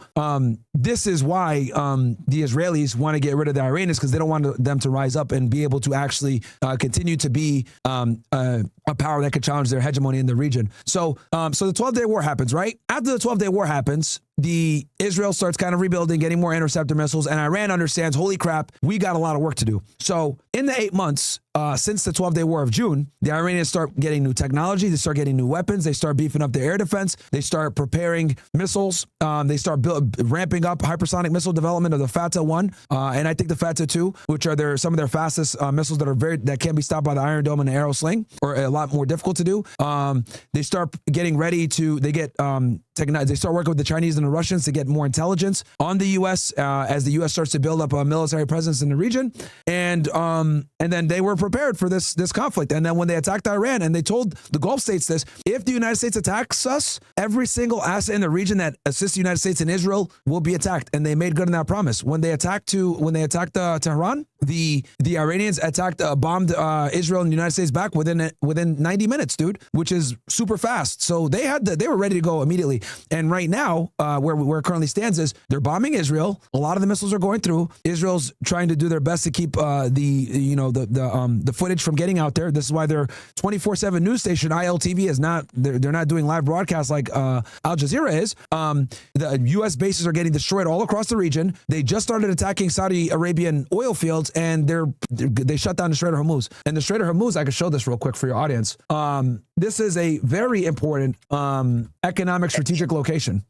Hey, by the way, I'm pretty sure you've seen this as well. I'm getting a lot of people who are sending this in. They're saying Iran's supreme leader Ayatollah Ali Khamenei. Yeah, they killed him. They killed him like on the first day. Yeah, but apparently his wife has now died, and apparently she was in a coma previously from injuries. But apparently it's now being reported by Iran state media, whatever, that she has succumbed to her injuries and she has died. She was married to him for over 50 years. Yeah, he was old. They got married in 1964. God damn. So, yeah, he was like 86, I think, when he died. But the thing with him, dude, is so after the 12-day war, a lot of people don't know this. He pretty much wasn't running the military day-to-day operations. That was the IRGC, right? So he wasn't like, he's just like. Is Soleimani alive at this point? No, he's dead. They killed him in 2020. But they had other guys in secession, and Khomeini knew that this would probably happen, that they would kill him. And another thing too, people need to understand about these Shia Muslim guys. These dudes are not scared of death, bro. You believe that? So Khomeini knew that he would probably die? 100%. Yeah, he knew he would. Really? He created an entire, he created like 4 to 5 different secession chains. He knew he was going to probably get killed. He delegated a lot of the military operations, the day-to-day military operations, to other people, because they knew that the U.S. was going to attack them. And as the U.S. was staging more and more assets in the region, they knew that the war was inevitable, right? And keep in mind, they were collecting information from the Russians and from the Chinese. The Chinese had spy satellite information. The Russians were collecting information because they were doing military operations together in the Strait of Hormuz. So the Russians and Chinese were assisting him as well. So they knew this was coming. And he already had delegated a lot of the orders beforehand. And what we're seeing happening right now, think about it. Once Tehran got attacked, within 90 minutes, missiles were going towards Israel and missiles were going towards U.S. bases. That tells you that they already had everything ready to go. All they were waiting for was the trigger. Once they attack, dominoes start going. And now we're seeing the Middle East get fucking pummeled. We're watching Dubai, Qatar, Bahrain, Oman, Kuwait. All these countries are getting cooked right now. Saudi Arabia. So 2 questions. Yeah. First question is, if they were prepared, why leave your leaders that, you have to understand the capabilities of your enemies. And if you're going against the Mossad, the Israel, and of course the United States, why would you ever, in a moment where it's a tentative thing that they might strike, why would you ever have your leaders in the open? And then second of all, the question is, why I'm a little bit confused. why the fuck they getting that like Dubai and shit like that? Like, yo, hold on, yo, it's like somebody punching you, you swinging on like anybody who's there. Yeah, I could explain that too. I mean, like, I get it. There might be some allies or they have no issues with the United States, but bombing them doesn't really do anything unless maybe you have some other information. Go ahead. Yeah. So number one, these Shia Muslim guys, like these guys, it's a theocracy. Like their dream is to die during Ramadan in the middle of a war against Israel. Like this is what. So these guys don't fear death. That's number one. And then number two, they don't fear death. These people. No, wait. Their dream is to do what? Is to die a martyr during Ramadan, fighting for their country in their eyes. When's Ramadan? It's right now. We in Ramadan right now? Yeah, Ramadan right now. Yeah. I ain't know. I ain't see Ruby Rose twerking yet. Oh shit! What the fuck? Yeah. So religious wise, right now it's like you die, you're a martyr. Yeah. It's lit. Yeah. So again, the other thing too I want to say is like, number one, like these dudes they're not afraid to die. Number two, the way that they die during this month is like the best way for them to go out. And then number three, they already had their military infrastructure. Are you serious? They had their military infrastructure set up to retaliate immediately. So even if people are dead, they have like what's called the dead man switch. As soon as they attack, everything's already going. They already had a domino effect ready to go from there. Now, with that said, wait, hold on, though. They were still strategically stupid to meet up like that. Don't get it twisted. That was retarded for them to meet there in the morning on a Saturday, because Trump and the Israelis were waiting for them to do that so they can attack. That's retarded. But it's also important to understand these dudes' mindset where they don't care about dying, and they already had everything set up with a dead man switch, no matter what. But go ahead. Sorry, you're gonna ask.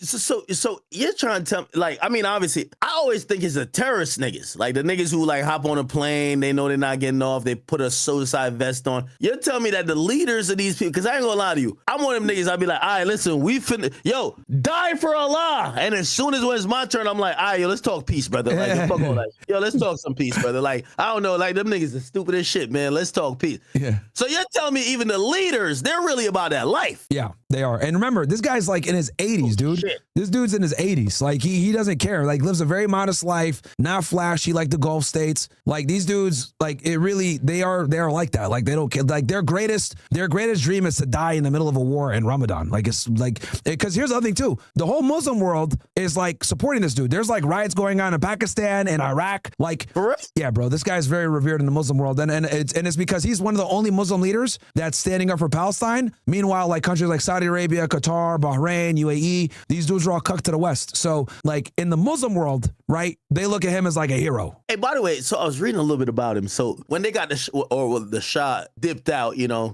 popped up in the United States, somebody had cancer, they went to Egypt and shit. When he came into power, I think it was like 1979 and shit. Homie, he was on some shit like, hey yo, listen, we getting back to like, like it was this guy that came into power first in 79. But then he came, like Ruhollah Khomeini, and then Khomeini came after him. This is the guy, okay. Came after. But same thing, Okay, you're right. 100%. And thank you. Just for your audience, just for your audience so they know. So same shit though.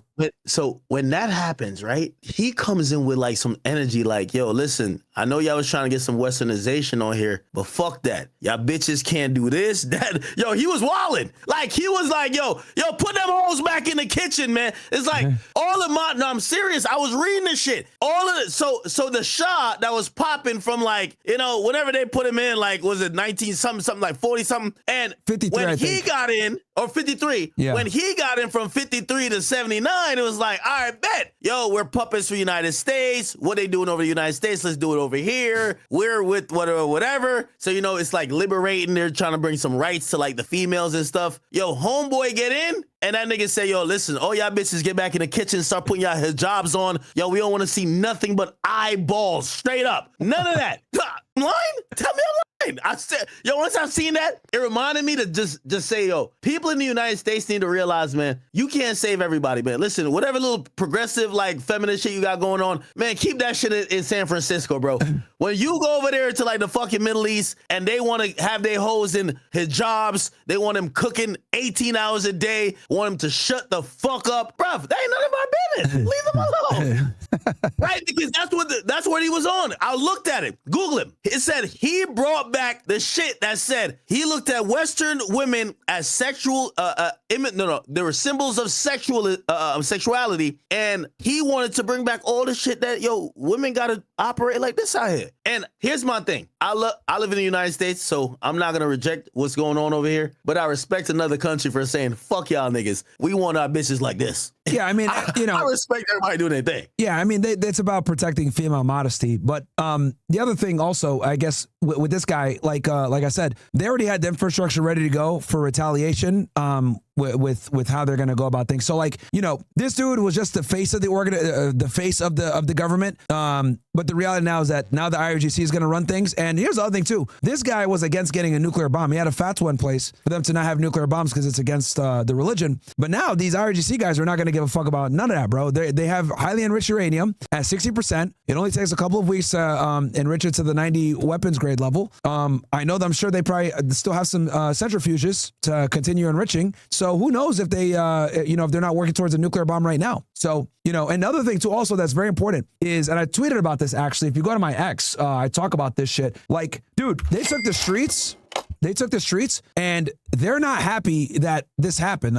You got guys like, Patrick Ben David. Look, I like Patrick and everything else like that. But unfortunately, these Western Iranians or these exiled Iranians, they are not a proper representation of what's actually going on the ground. The reality is that a lot of Iranians, even the ones that don't like the Ayatollah, they hate Israel and the United States more. They took to the streets, bro, and they're like as they watch Iranian missiles leave the country to go towards Israel, they're fucking cheering and shit like that, man. So yes, there's people that are celebrating and saying yes, down with the Ayatollah, but I would argue there's way more people that are pro Ayatollah because they dislike Israel and the United States more. Yeah, the rally around the flag is very real, bro. The rally around the flag effect is very real. And I even said this in the tweet, history shows external attacks often solidify regimes, not topple them. Okay, so let me ask you this question then. Yeah. We're going back to, I don't remember what year it is. Actually, no. And Hexeth apparently just gave a speech at the Pentagon. I don't know if you want to react to it, but. Yeah, no, we can watch it. So I guess here's the question I'm asking. Sure. So if we go back all the way to when there was the coup, and it's the quintessential coup, even though I feel like Iran, which the ironic part of Iran to me is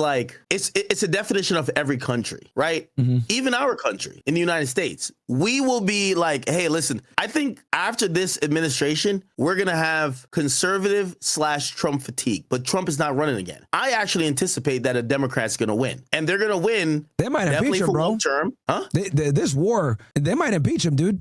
No, he might get impeached at the midterms. Of course he's getting impeached at the midterms. Now, he's not going to leave office and it's not going to go through, but still, they impeach him during the first term. So hear what I'm saying. When I look at this, I'm like, it feels like every country does the same thing. Because if we go back to what Iran was, how they were doing stuff, and I'm going to get to a question. I do have a question. I'm pulling up the clip right now.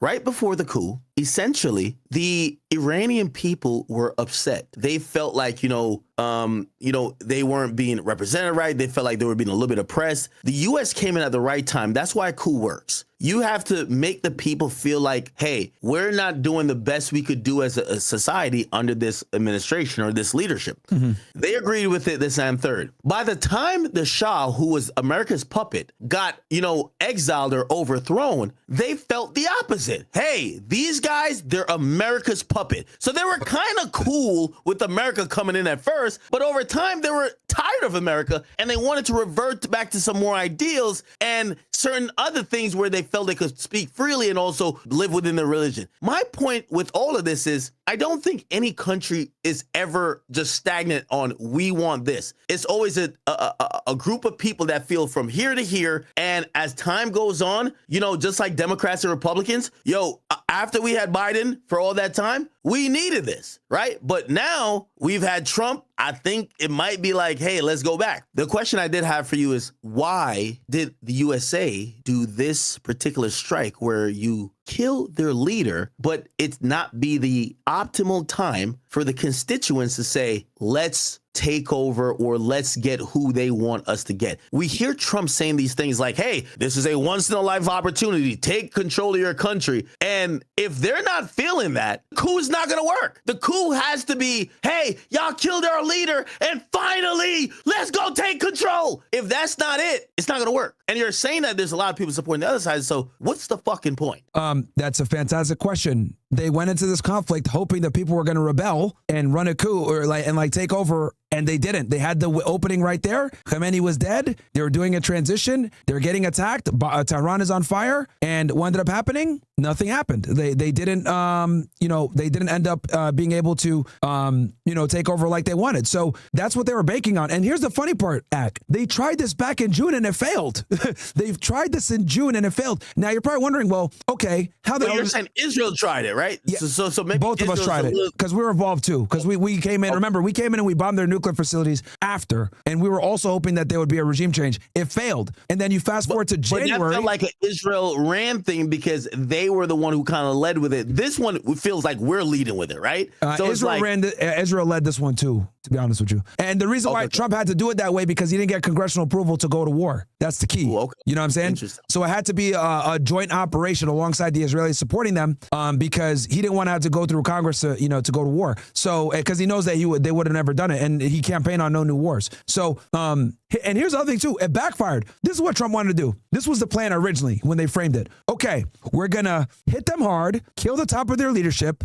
That's gonna lead to them going into the streets. They're gonna take over their government, and then by Monday we'll be able to get a ceasefire. They reached out. The Italians were involved in trying to negotiate a secret ceasefire between Iran and the United States. Guess what the Iranians said? Fuck no. We're gonna continue to pummel the Gulf states, the UAE. We're gonna continue to pummel Israel. There's no talking anymore. So Trump was hoping to get a regime change over the fucking weekend, and it backfired because now they're rallying around the flag and they're cheering because they want to avenge Khamenei's death. On top of that, Hezbollah has now entered the conflict, and they've been bombing Israel, and Israel's bombing southern Lebanon, and the Gulf states are getting bombed. They just bombed a Saudi Arabian oil refinery, I think one of the biggest ones in the area, and they're bombing the hell out of the UAE, Qatar, all these other places. Now, you asked me earlier, why the hell are the Iranians hitting them? The Iranians warned the United States and Israel, if either of you attack us, we consider you guys both the same thing. We're not just going to attack you guys. We're going to attack all of your assets in the region. So what ended up happening was they bombed military bases, and they also bombed locations where they knew that intelligence operatives were operating. So Mossad, CIA, etc. A lot of the times they'll have offices in commercial areas to try to blend in with regular society. They might have an office in a mall somewhere. They might have it at an airport. They might have it in an apartment complex. So what the Iranians did was they had collecting all this information for years.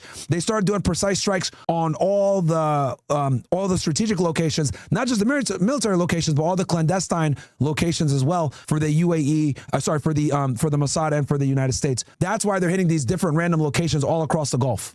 And by the way, so I was looking at the strikes in like Dubai, right? Yeah. And I seen Andrew even like do a video about it. But like I seen Batman Kevo even drive by where there was a strike. So the global landmark, at least in Dubai, was the Burj Khalifa. Yeah, that's the tallest building in the world. Okay. Is it possible that Iran just says, fuck it? Y'all think we pussy? We'll knock that bitch down. Like, is it to their discretion? Because I'm looking at, obviously these other places. I get what you're just saying, which is they're going to attack wherever the Mossad or the U.S. have bases or foreign intelligence spotted at. But if you're going to do that and they're blending in with commercial spots, knock the biggest building down in the world. Why don't they do that? Is it out of fear that this will escalate into something more, or they don't want those host countries, like, for example, Saudi Arabia or wherever, to be like, or UAE to be like, all right, bet, we're on your ass?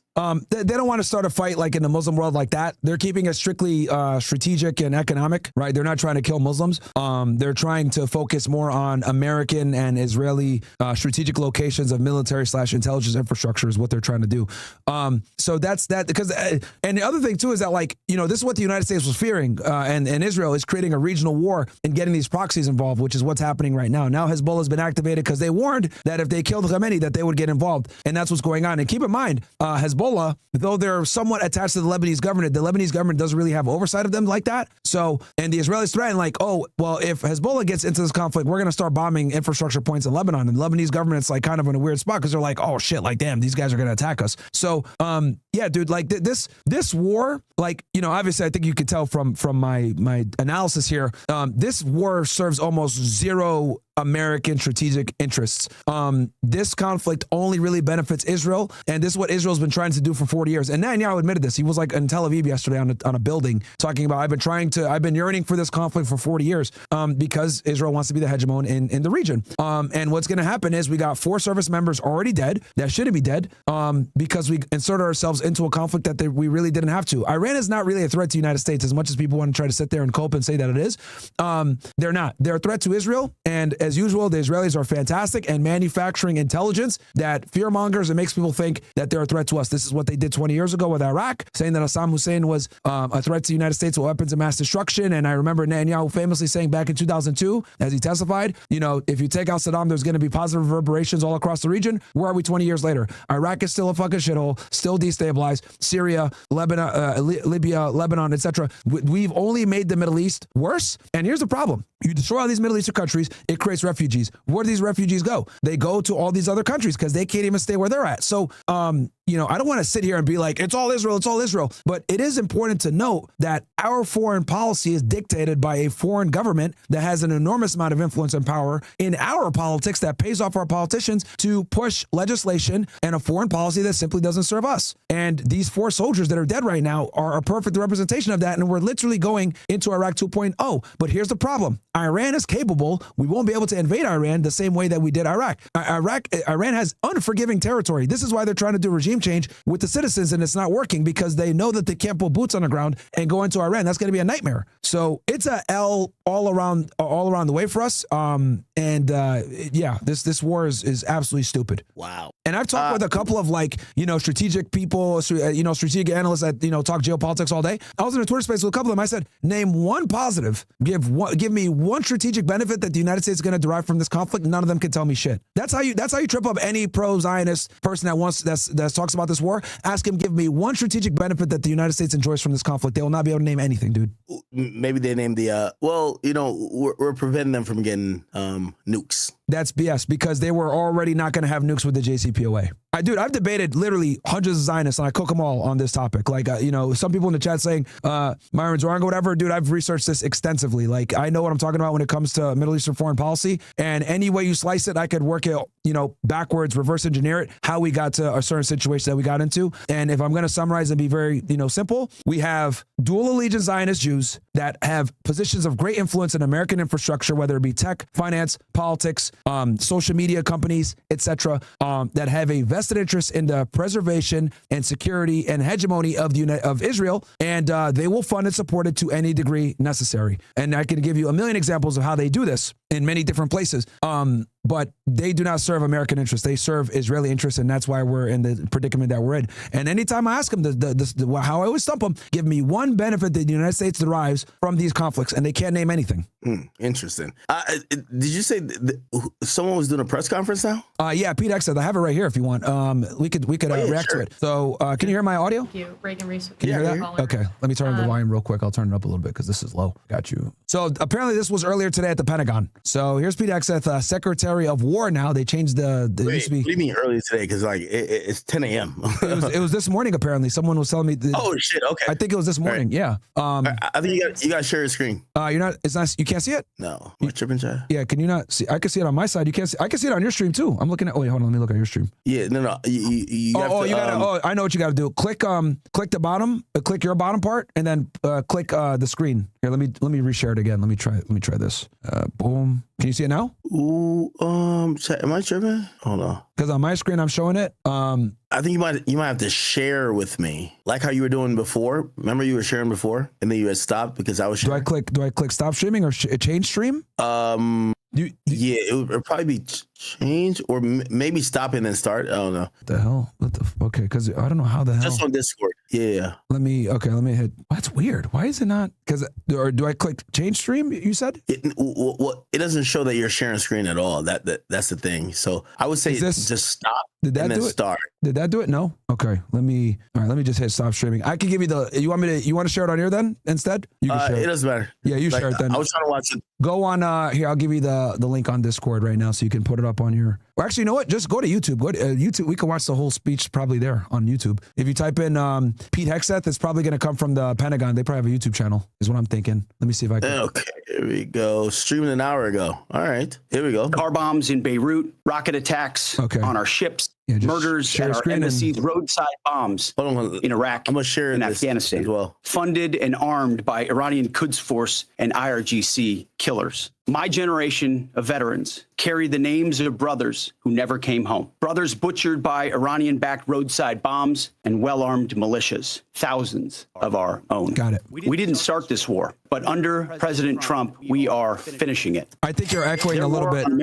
Become our retribution. I think you're echoing a little bit. I don't know if it's like the audio coming through to your mic or something like that, but it's echoing a little bit. But you can keep playing it if you want. All right, I'm gonna mute myself and it'll be better. Watch. All right, go for it. Against their Tola. Took 47 president fighter, always America first, finally draw the line. 47 years of Iranian belligerence. He reminded the world, as he has time and time again. Can you turn the volume up on your side a little bit, Ak? If you with the, I don't know if you have the master volume thing. If you could turn it up a little bit. Bear with us, chat. Bear with us. He's increasing audio on the thing so y'all can hear it. You got it? Oh, okay. You got yourself muted. Yeah, I was muted for a second. Yeah. Let me just. Do you have the master volume thing or no? Oh yeah. Oh yeah. No. Yeah, just turn it up if you can. It should be better now. Should be better. All right. Yeah, I'm muting myself that you don't hear the echo. Gotcha. Okay. Yeah. No, just the audio. I mean, on for Hegseth on the video. That's what I was saying. No, I know. Absolutely. Here we go. You kill Americans. If you threaten Americans anywhere on Earth, we will hunt you down without apology and without hesitation, and we will kill you. President Trump has also been very consistent. Crazy regimes like Iran, hell-bent on prophetic Islamist delusions, cannot have nuclear weapons. It's common sense. Many have said it, but it takes guts to actually enforce it, and our president has guts. Iran's stubborn and self-evident nuclear pursuits, their targeting of global shipping lanes, and their swelling arsenal of ballistic missiles and killer drones are no longer tolerable risks. Iran was building powerful missiles and drones to create a conventional shield for their nuclear blackmail ambitions. Let me say that again.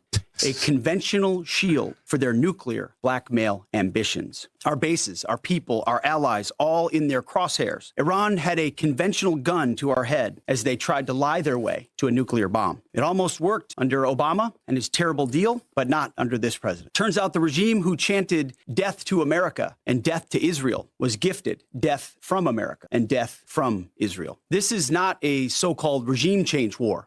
But the regime sure did change, and the world is better off for it. Today, in their desperation, the enemy is unmasked as Iranian missiles and drones rain down indiscriminately on the hotels, airports, apartments, and other civilian targets of their neighbors. Cowardly terrorist tactics from a regime that for decades has trafficked in cowardly terrorist tactics, lies, death, and destruction to this day. The Iranian leadership has built nothing except proxies and missiles and drones and deeply buried nuclear factories and facilities. Peaceful nuclear ambitions do not need to be buried underneath mountains. Last June, Operation Midnight Hammer obliterated their nuclear program to rubble. Afterward, we told them plainly, that's it, now make a deal. They arrogantly refused. We said, rebuild it, and we'll stop you again, this time far worse. President Trump, Secretary Rubio, Steve Witkoff, Jared Kushner, they bent over backwards for real diplomacy, offering pathway after pathway to peace. If you click theater mode, academics, it'll make it bigger right there. Like click down right that little two arrows on the bottom of the video. No, go to the video where Hegseth is, and then see the two arrows. Yeah, click that theater mode. No, to your right, right. Nope, right. That'll work too. Yep, that works too. There you go. Tried over and over and over again, earnest attempts at peace. The former regime had every chance to make a peaceful and sensible deal. But Tehran was not negotiating. They were stalling, buying time to reload their missile stockpiles and restart their nuclear ambitions. Their goal, hold us hostage, threatening to strike our forces. Well, President Trump doesn't play those games. And as Secretary Rubio said after the Maduro raid, if you don't know, now you know. President Trump puts America and Americans first. Pause doesn't real quick. hesitate, and neither do our troops. If you could pause it real quick. Yeah. So Oh my God. Boy said if you don't know, now you know. Yeah. Like lots of bullshit there, bro. That's incredible actually because the only reason they started arming with the ballistic missiles is because we attacked them unprovoked while they were in the middle of negotiations. The nuclear deal that we had with them was probably one of the best deals that we would have had to be able to keep eyes on their nuclear program and ensure that they wouldn't get a nuclear bomb. Once we pulled out of the nuclear deal in 2018, that's when they started enriching heavily. It's incredible that he's saying this as if like, and here's the thing too that I really hate. Pete Hegseth is banking on most Americans not understanding foreign policy and knowing who really runs our policy. So he can go ahead and sell this bullshit to like, dumb boomers and idiots that don't really research what's going on in the Middle East, because to them, they look at it like, oh, all these guys just a bunch of towelhead terrorists. We don't care what's going on. But it's very important to like do your research and figure out what's going on, because if you actually know what's going on, then you'll know that like, well, look, these guys wanted to negotiate to remove the sanctions through the JCPOA. We had eyes on their nuclear program at a heavy level. So we knew exactly what was going on. He's talking about, oh, we knew about their nuclear program, whatever. The only reason you knew about their nuclear program, retard, is because the IAEA and these other organizations were feeding intelligence to the United States because we were watching their nuclear program. And it was after we pulled out in 2018 that they started to ramp up the uranium enrichment to go ahead and have it as a deterrent. Okay, that is why they did it, because when we pulled out of the deal and we started sanctioning them and we started supporting Israel in doing clandestine operations, that's when they started ramping up their nuclear program. So Pete Hegseth is removing an enormous amount of context as to why a lot of these things happened, because he's banking on you, the American public, being too stupid to realize that a lot of this came from Zionist pressure groups. I mean, and it's also important for your audience to know, this guy, Pete Hegseth, is a hardcore evangelical Christian Zionist. He literally said it's anti-Semitic to say that dual allegiance to Israel is un-American. Like, this is a guy that used to work at Fox News, which is also a Zionist entity in itself. So it's important to know where he is politically when it comes to the support of Israel. So of course he's going to try to, drum up this argument that they're a terror regime and they do XYZ and all this other crap. But we're not innocent in this either. We were absolutely the aggressors in Operation Rising Lion. We're the aggressors when we attacked Tehran literally 2 days ago. And he's trying to spin it as, oh, they had this nuclear program that they were building. Which one is it, Pete? Did we destroy their nuclear program like you claim with Operation Midnight Hammer, right? And it wasn't a threat anymore, because that's what Trump said. He said that we pushed it back years after the press conference. Or was this just another excuse to attack them again, because what you really fear is the ballistic missile program, which is what it really is. And that's what Israel's really feared about. Because let me tell you something about their ballistic missile program. Those ballistic missiles cannot reach the United States. They do not have intercontinental ballistic missiles. They don't. I said the same thing. I was like, yo, listen, we have a bunch of silos in the United States that we could deploy nuclear weapons and nuclear warheads, and those have the capabilities of going 15,000 kilometers. If you actually map that, that's about 9,000 miles. That could pretty much hit every country we would probably need to hit, right? Like, from New York to California is 3,000. So just think about 3 times that. When we talk about ballistic missiles, they're kind of in the 4,000, 5,000 kilometer range. And that alone makes those missiles not really a threat to us. But if you look at the map, it's definitely a threat to Israel, which is, again, I guess we're probably just the best allies and the best friends. We got to make sure nothing happens over there. But can you see my screen right now or no? I got Hegseth up on my side. They can see it on my side. Do I click change stream? Yes. So in Discord, you have to share a screen. Oh, okay. So maybe do I click change stream? Can you see that now or no? I have it up on my side because I can see it on my side. Why can you not see it on your side, dude? I'm literally sharing it. Like, if you look at my screen on Kick, I have it. I don't know why you're not able to see it. Hold on. That might be me though. Hold on. Give me 1 second. You might have a setting here that might, because I literally have it up on my side. So I'm trying to.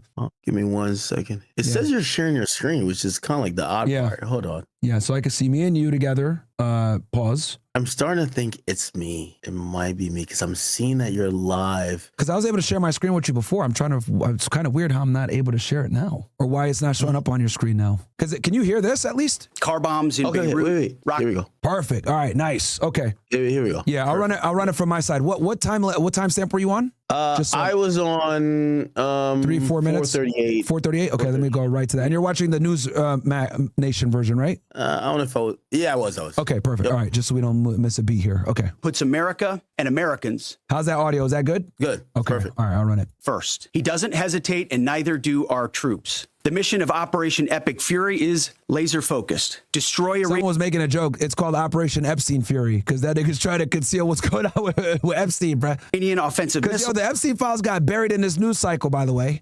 Destroy Iranian missile production, destroy their navy and other security infrastructure, and they will never have nuclear weapons. We're hitting them surgically, overwhelmingly, and unapologetically. Now, let me be clear about this. He's saying, so this is what they have to do. They have to sell to the American public that they're trying to get nuclear weapons to justify the war. But the reality is their nuclear program isn't as advanced as they claim it is, and they try to make peace with it through the JCPOA, whatever, because they know that if they say, well, we got to get rid of the proxies and we got to get rid of their ballistic missile program, well, everybody knows that their ballistic missile program can't reach America, and they know that the proxies don't really serve a danger to Americans domestically. So the only political card they have to play is the nuclear program. But you would know that, number one, Operation Midnight Hammer did significantly push back their nuclear program, and they have, somewhere around 200 kilos or so, 400 kilos of highly enriched uranium at the 60 percentile. But they enrich that uranium for strategic purposes to trade that away for sanction relief. That is why they were willing to negotiate with the United States in the first place only for nuclear. But the American public is never going to take the ballistic missile program bullshit or the proxies. They have to use the nuclear weapon angle to justify it to the American public. That's why he's harping on this. And by the way, they have done that because, again, if anyone kind of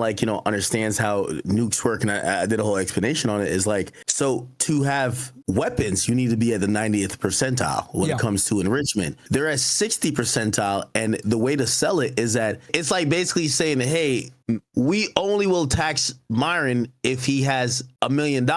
So Myron makes sure he only makes 900,000. And their way to sell it is this guy, he's kind of still breaking the rules because enriching to 60% is actually a couple of months out of enriching to 90%. So really, the agreements of, hey, you have to have below this, the agreements mean nothing because really we just don't want you to have it at all. But really, it's not about us not wanting you to have it at all. It's really that we want to do what we want to do now. And it's also important to also say, so Steve Witkoff, when he was negotiating with the Iranians, he would constantly move the goalpost. First it was, you guys can enrich, but it has to be civilian. Cool, we'll do that. And we'll allow the IAEA to be involved, everything else like that. The IAEA, the inspection agency that would oversee this shit, they were in Iran up until June. When the Israelis attacked the Iranians kicked the IAEA out. So we lost all our oversight of their nuclear program because of that, even though they were still adhering to it to some degree, even though the United States had pulled out. So, they're using this nuclear angle to justify the war, and they've been doing this for a very long time. Netanyahu's been talking about the Iranians having a nuclear bomb for 30 years, dude. I have I could literally pull up a clip here that shows Netanyahu talking about the nuclear bomb since 1993. So they've always used this excuse to justify the war. I'll keep playing the clip here.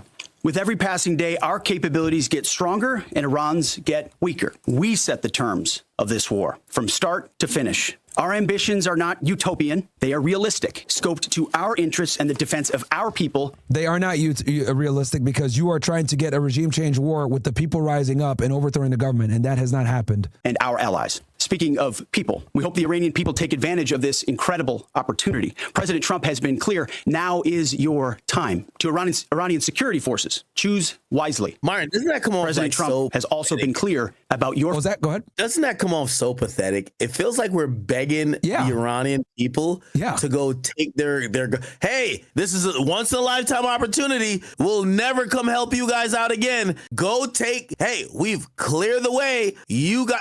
Why didn't we we wait until there was a strong opposition that we could be like, hey, this is going to be the leader, right? This is the opposition, because that's what usually works. You need an opposition. You kind of quietly help fund them. And then at some point you help topple the current leadership or administration. And then the people or the person who is the most likely opposition or alternative, they seize power. But it feels like nobody wants to seize power. Yeah, so now if no one wants to seize power, if anything, you've just martyrized this guy. And now you're going to then create something where everyone who then takes power needs to be operating out of a place of strength if they want to keep power, which is going to solidify what he did. So there is no opposite. Where is the opposition? And that's the question I have. There's none. I mean, the closest is this fucking guy, Pahlavi, his son, Reza Pahlavi, this guy, but they hate him in Iran. You know what I mean? They don't, if this guy went back, he'd be cooked in days, bro. They look at him as a traitor. They look at him as a Zionist. They look at him as a guy that's not Iran first. He's a Western puppet. So he was the one that said that, hey, I would go back and do a transition. Oh, and by the way, he's been on YouTube pleading with the Iranian people to rise up and take over. He tried it in January. He tried it back in June with Operation Rising Lion, and he's trying it now. Nobody gives a fuck who's listening to this guy, bro. Like, they don't, like I said, they're always going to side with the current government over this guy because they look at him as a traitor.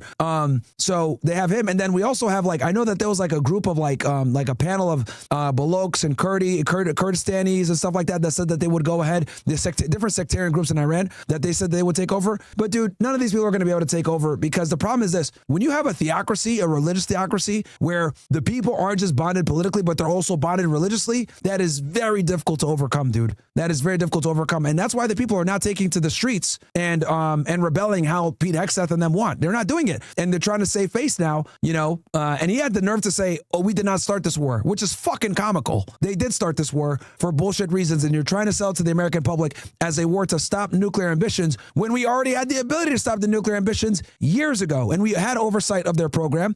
And us attacking them and pulling out the nuclear deal is what what ramped up their nuclear enrichment in the first place. Like, all of this is self-imposed, man, unfortunately, from us. But they're trying to sell it to the American public because they expect you to be stupid. Or fate in either direction. To the media outlets and political left screaming endless wars, stop. This is not Iraq. This is not endless. I was there for both. It's worse than Iraq because we're dealing with a far more capable military that we cannot win on the ground. That's why we're terrified to invade. We know we can't win. They have unforgiving mountainous terrain, and the country structured in a way where literally trying to take any of the major cities would be a nightmare. So it is Iraq, but way worse. And it's a way more capable military, and bases in the Gulf are getting absolutely fucking pummeled by their missiles. And here's the crazy part. The Iranians build their own missiles, just like he admitted. Not only do they build their own missiles, they build their own drones. They have stockpiles of this stuff, thousands of them, thousands. We don't have enough interceptors to save all of our bases in the Middle East. Saudis are already complaining, saying that we are prioritizing supporting Israel over the Gulf states. Well, yeah. And even then, we won't be able to last long with shooting down these missiles and drones.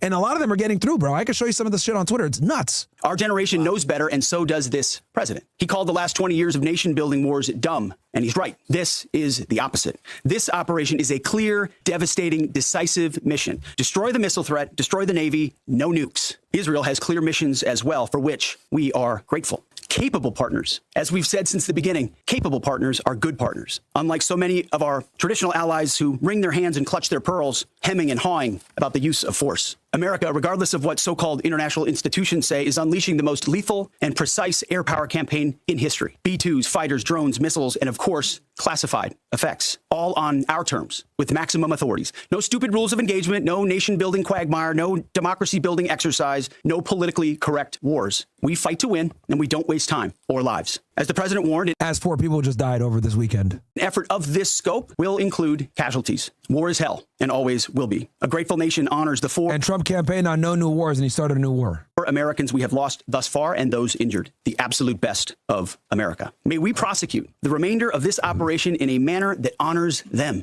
No apologies, no hesitation, epic fury for them and the thousands of Americans before them, taken too soon by Iranian radicals. Before I turn it over to General Kane for the operational update, let me speak straight to you, the Joint Force, our warriors on the front lines. This is your moment. This is the generational turning point America has waited for since 1979. And since the rudderless wars of hubris, my generation, our generation, endured. Don't listen to the noise. Just stay focused. Our commander-in-chief is steady at the wheel. We face a determined enemy, but you are better. But we must prove it every single day. History doesn't care if we're tired, if we're scared, or if the fight feels big. It demands warriors who rise anyway. Peace through strength, the warrior ethos, lethality, unity of... Peace through strength is a common neocon phrase to justify foreign wars. It's been around forever. It's one of the telltale signs of a neocon foreign policy, aka the Jews run it. Purpose. Those are not slogans. They're the beating heart of what it means to wear the uniform, that uniform. You think clearly under fire, you act decisively in chaos, you uphold the Constitution, and you uphold our country without hesitation. We are not defenders anymore. We are warriors, trained to kill the enemy and break their will. History is watching. Be the force you swore an oath to be: focused, disciplined, lethal, and unbreakable. We will finish this on America First conditions of President Trump's choosing. Nobody else's, as it should be. And like I said before, if you ask someone, how is this war America first, they will not be able to articulate it to you. And know this above all, President Trump and I have your back always. Through fire, through criticism, through fake news, through everything. We unleash you because you are the best, most powerful, most lethal fighting force the world has ever seen. May Almighty God watch over you and his providential arms of protection extend over you. Godspeed, warriors, and keep going. General Kane, over to you. Thank you, Mr. Secretary, and good morning, everyone. The purpose of my portion of the briefing today is to update you and the American people on the actions taken thus far. The briefing will discuss the preparation, the planning, setting the force, the early operations, and how we're assessing the progress thus far. So let's get started. On Saturday, 28 February at 01:15 Eastern Standard Time, 9:45 a.m. local Tehran time, on the orders of the President of the United States, U.S. Central Command under the command of United States Navy Admiral Brad Cooper commenced Operation Epic Fury. As I said, I'm going to walk you through the initial phases of the operation. Yeah, epic fumble. But first, I want to express my deep condolences and the condolences of the Joint Force to the Department of War personnel killed and wounded in actions thus far. As the Secretary said, they're heroes and represent the best of our nation has to offer. They're true examples of what selfless service means. Our deepest and heartfelt condolences are with their families, their friends, and their units. We grieve with you, and we will never forget you. And they shouldn't be dead. Additionally, I stand here before you today grateful for each service member, planner, logistician, operator across our joint force, for our Department of War civilians, our intelligence community teammates, our interagency teammates who continue to stand in harm's way alongside us. I am proud of all of you as you take the fight to the enemy, and we are the best in the world at integrating, period. I want to extend my personal gratitude to the dedicated commanders and senior enlisted leaders and the enlisted members of the joint force who are fighting this fight across the CENTCOM AOR. In addition to Admiral Cooper and Fleet Master Chief Compton, I want to highlight a few today. U.S. Army Central Command Commander Lieutenant General Pat Frank, who, along with his team, are fighting the counter-missile and counter-drone fight. United States Navy Central Command Commander Vice Admiral Kurt Renshaw and his team, who are engaged with the Iranian Navy and projecting American naval combat power from the seas. And United States Air Force Central Command Commander Lieutenant General Derek France and his leadership team, who are crushing Iranian targets from the air. I want to highlight the support to the CENTCOM fight from other combatant commands who are directly involved with this effort, to include U.S. Spacecom, U.S. Cybercom, and U.S. UCOM. I also want to specifically call out United States Transportation Command and U.S. STRATCOM for their contributions to this fight. We cannot project American combat power at the time and place of our choosing without both. And finally, I want to express how deeply thankful I am for the continued service and sacrifice of the entire Joint Force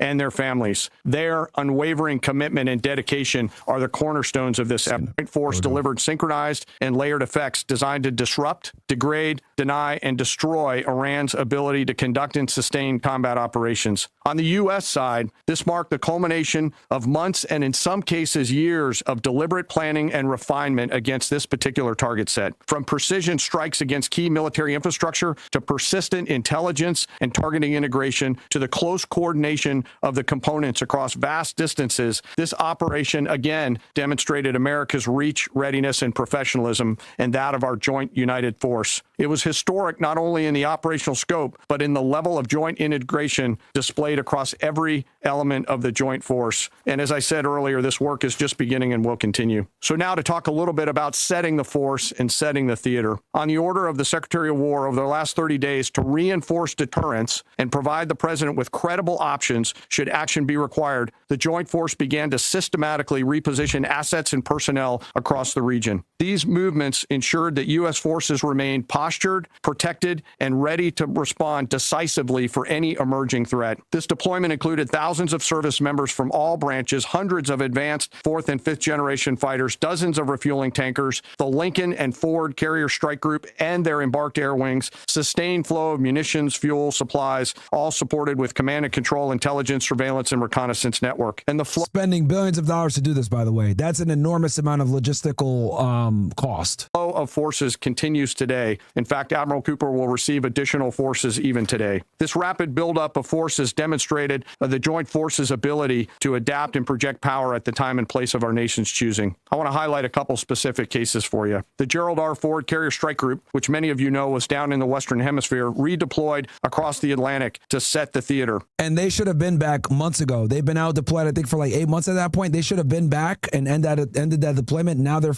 have a bunch of soldiers on there that are pissed off. The toilets are broken. They're writing to news agencies saying that they want to resign. Morale is low. Let's see what he says, though. Let's see what he tells the news, though. The ship, her crew, their families, and the entire strike group took a deep breath and, as they always do, began planning to conduct combat operations. The integrated reserve and National Guard forces have continued to demonstrate the value of America's reserve forces, including the Wisconsin Army National Guard operating in Kuwait and Iraq, and Air National Guard units from a variety of states to include Vermont and Virginia. In the case of the Vermont Air National Guard and the 158th Fighter Wing, they were mobilized for Operation Absolute Resolve and then were tasked to take their F-35As across the Atlantic instead of going home to be prepared to support this operation. The same is with our Air National Guard and Air Force Reserve Command tanker and mobility forces, who stepped right out of their civilian jobs to deploy and to protect the region. Lastly, I want to highlight the unsung heroes of warfare, our American logisticians and sustainment force, those who quietly work every day behind the scenes to project and sustain America's combat power. Our leaders from World War II were right when they said professionals do logistics. As regional tensions rose, the Joint Force elevated our force protection measures on the order of the Secretary and repositioned discreetly civilians and non-essential personnel designed to ensure the safety and security of our Joint Force. By the time operations began, only essential forces remained on our bases and in theater, all ready, capable to respond. So now let me move to H hour. At 3:38 p.m. on Friday, February 27th, the United States Central Command, through the Secretary of War, received the final go order from President Trump. The president directed, and I quote, "Operation Epic Fury is approved. No aborts. Good luck," close quote. In the region, every element of the Joint Force made their final preparation. Go ahead. Air defense batteries readied themselves, checking their systems to respond to Iranian attacks. Pilots and crews rehearsed their strike packages for the final time. Air crews began loading their final weapons, and 2 carrier strike groups began to move towards their launching points. Across the globe, our operation centers came alive in Tampa, Florida, here at the Pentagon, and of course forward in the Central Command AOR. As always, operational security was paramount as we sought to maintain and sustain the element of surprise. This operation was highly classified so that at H hour, the enemy would see one thing: speed, surprise, and violence of action. The first movers were U.S. Cybercom and U.S. Spacecom, layering non-kinetic effects, disrupting and degrading and blinding Iran's ability to see, communicate. Translation jammers. They jam the internet and other communication devices. And respond. At H hour, the beginning of major combat operations, 01:15 local Eastern Daylight Time, 9:45 local AM Tehran time, as dawn crept up across the Central Command AOR, the skies surged to life. More than 100 aircraft launched from land, sea, fighters, tankers, airborne early warning, electronic attack, bombers from the states, and unmanned platforms, forming a single synchronized wave. This was a daylight strike based on a trigger event conducted by the Israeli Defense Forces, enabled by the U.S. intelligence community. The first shooters... Basically, the meeting that happened is what triggered this. At sea were Tomahawks unleashed by the United States Navy, closed in on Iranian naval forces, and began to conduct strikes across the southern flank in Iran. On the ground, ground, forces fired precision standoff weapons, measured, deliberate, precise, and lethal. This was a massive, overwhelming attack across all domains of warfare, striking more than 1,000 targets in the first 24 hours. We are now roughly 57 hours into the operation. In the initial phase, CENTCOM's focus was systematic targeting of Iranians' command and control infrastructure, naval forces, ballistic missile sites, and intelligence infrastructure designed to daze and confuse them. Coordinated space and cyber operations effectively disrupted communications and sensor networks across the area of responsibility, leaving the adversary without the ability to see, coordinate, or respond effectively. The combined impact of these strikes, swift, precise, and overwhelming, has resulted in the establishment of local air superiority. This air superiority will not only enhance the protection of our forces, but also allow them to continue the work over Iran. Over the course of the last 2 days, the Joint Force has launched. Now, I'm going to research this a little bit. I don't know if we have air superiority the way he's trying to say. And I say this because and I've noticed that American media doesn't report this, but from many credible sources, after the 12-day war, the Iranians procured some very significant and capable Chinese radar systems, and the radar systems that they got basically counter American stealth. They counter the F-22, the F-35, the B-2 bomber, etc. So I'm going to double check this air superiority thing because they have not been able to be as aggressive as they were in the first war, and they don't want to obviously admit or why. But I'm going to do some more research on that. But I do want your audience to know, for everyone here, that the Iranians do have in hand some very sophisticated Chinese technology, excuse me, and surface air missiles. Is the Chinese is the Chinese support them like how we support people who, or they're just looking towards those vendors? No, the Chinese supported them and brought it in and helped them buy it because the biggest weakness that the Iranians had after the 12-day war was air defense, and the Israelis were able to establish air defense early on with the Mossad operatives destroying their air defense and blinding them. So one of the first things they did after the war was they went to China and procured a bunch of these radars. I can actually give you the, I'll show you right now. I'll keep playing this and I'll pull it up for you here in a second. Hundreds of missions from land and sea and delivered tens of thousands of pieces of ordnance. The effort continues to scale. This included American B-2 bombers, which again, similar to Midnight Hammer, flew a 37-hour round-trip sortie from the continental United States, dropping precision, penetrating munitions on Iranian underground facilities across the southern flank and slightly deeper. Additionally, Israel has separately executed hundreds of sorties against hundreds of targets. Beyond Air Force and Navy aircraft strike packages, coordinated salvos of precision standoff weapons from across the region have neutralized hundreds of pre-planned targets. As I mentioned earlier, in support of these kinetic operations, U.S. Cybercom and Spacecom have continuously layered effects to disrupt, disorient, and confuse the enemy. The radar. I will note that this operation had several combat firsts, which I'll allow at some point in the future Admiral Cooper to talk about since he owns the AOR. All right, real quick, let me show you what I'm talking about. So China sold these radars to Iran that they have. The F-35 was supposed to be invisible. And F-35 is like our main workhorse fighter jet. This is like the cornerstone of the air, of our air superiority. This jet. America spent $428 billion making it that way. Every angle, every coating, every design decision was built around one goal: to never be seen. But it's all about stealth. YLC-8B does not care about any of that. This Chinese-built radar operates on UHF band low-frequency signals, a completely different physics domain than anything the F-35 was designed to defeat. It does not look for the aircraft's radar reflection. It resonates with the aircraft's physical structure, the wings, the fuselage, the tail, making stealth coatings completely irrelevant. Defense analysts confirm the system achieves reliable detection of stealth platforms at 350 kilometers. That is far. And it's also important to note that the Chinese and the Russians, all of their military infrastructure is designed to combat U.S. Military superiority. So everything that the Chinese design and the Russians design is to combat American stealth its superiority. Farther than most F-35 pilots will ever see a threat coming. Donald Trump himself stated in a closed security briefing leaked to defense outlets that American air superiority in the Gulf region is being seriously challenged by adversary technology transfers. And here is what nobody is telling you, yet the radar is only the first half of what Iran just received. The $7.7 billion weapon deal. Most people assume China gave Iran this technology out of political solidarity. The reality is far colder. And also the other thing too is like for China, right? They import something about 50% of their oil comes from Iran, especially after the Venezuelan situation got taken down. The Strait of Hormuz accounts for almost 80% of China's oil, right? That comes through that strait. Very important for them strategically. So they have a vested interest in the conflict not continuing on. Also, if Iran falls, they know that it's going to become basically a Western puppet state. They don't want them getting closer in the hemisphere. Also, Iran is a BRICS-based nation that's been also dealing with heavy sanctions.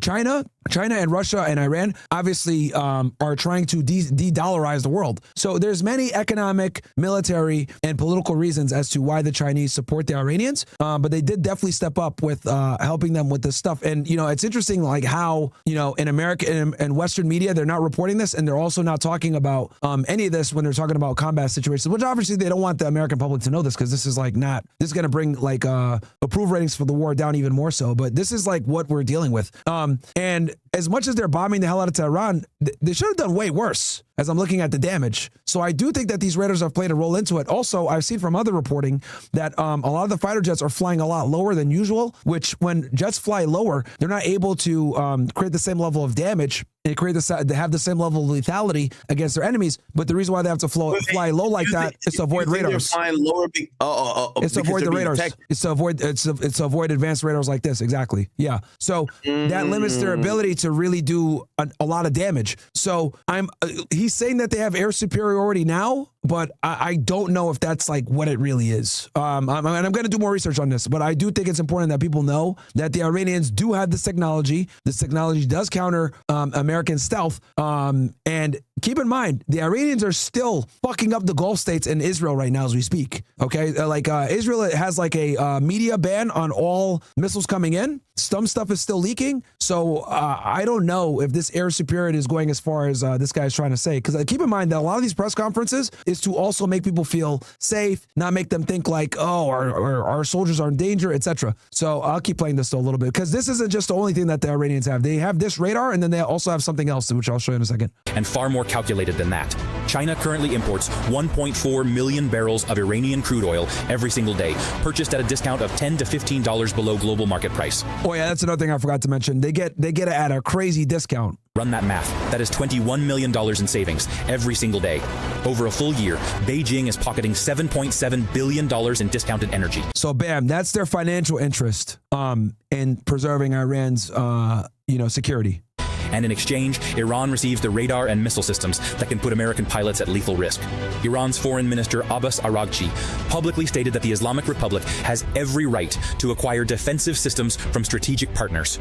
A statement that landed in Washington. And they have a 20 or 25 year deal with the Chinese for strategic alliance. Like a direct warning. This was not friendship. This was the most profitable weapons for oil transaction in modern military history. Engineered in cold financial logic. But the radar and the oil deal are only part of the equation because China did not stop at detection. The kill chain nobody survived. Detection alone does not shoot down an aircraft. What makes the YLC-8B truly lethal is what China delivered alongside it.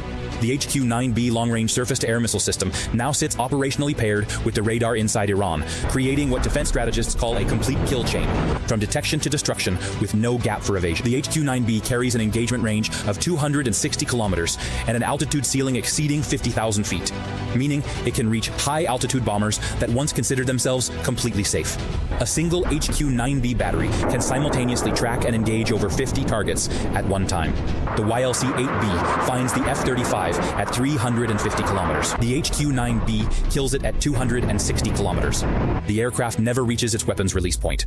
A senior U.S. Air Force general speaking on... Now, when it comes to, Air Force, when it comes to, air combat, it's all about who sees who first. So that's why, stealth is so important because it gives you the ability to see the target first, attack, and then get the hell out of there. That's what radars and surface air missiles are designed to combat. Addition of anonymity to Reuters confirmed that layered Chinese supplied systems now present a credible threat to 4th and 5th generation platforms operating in the region.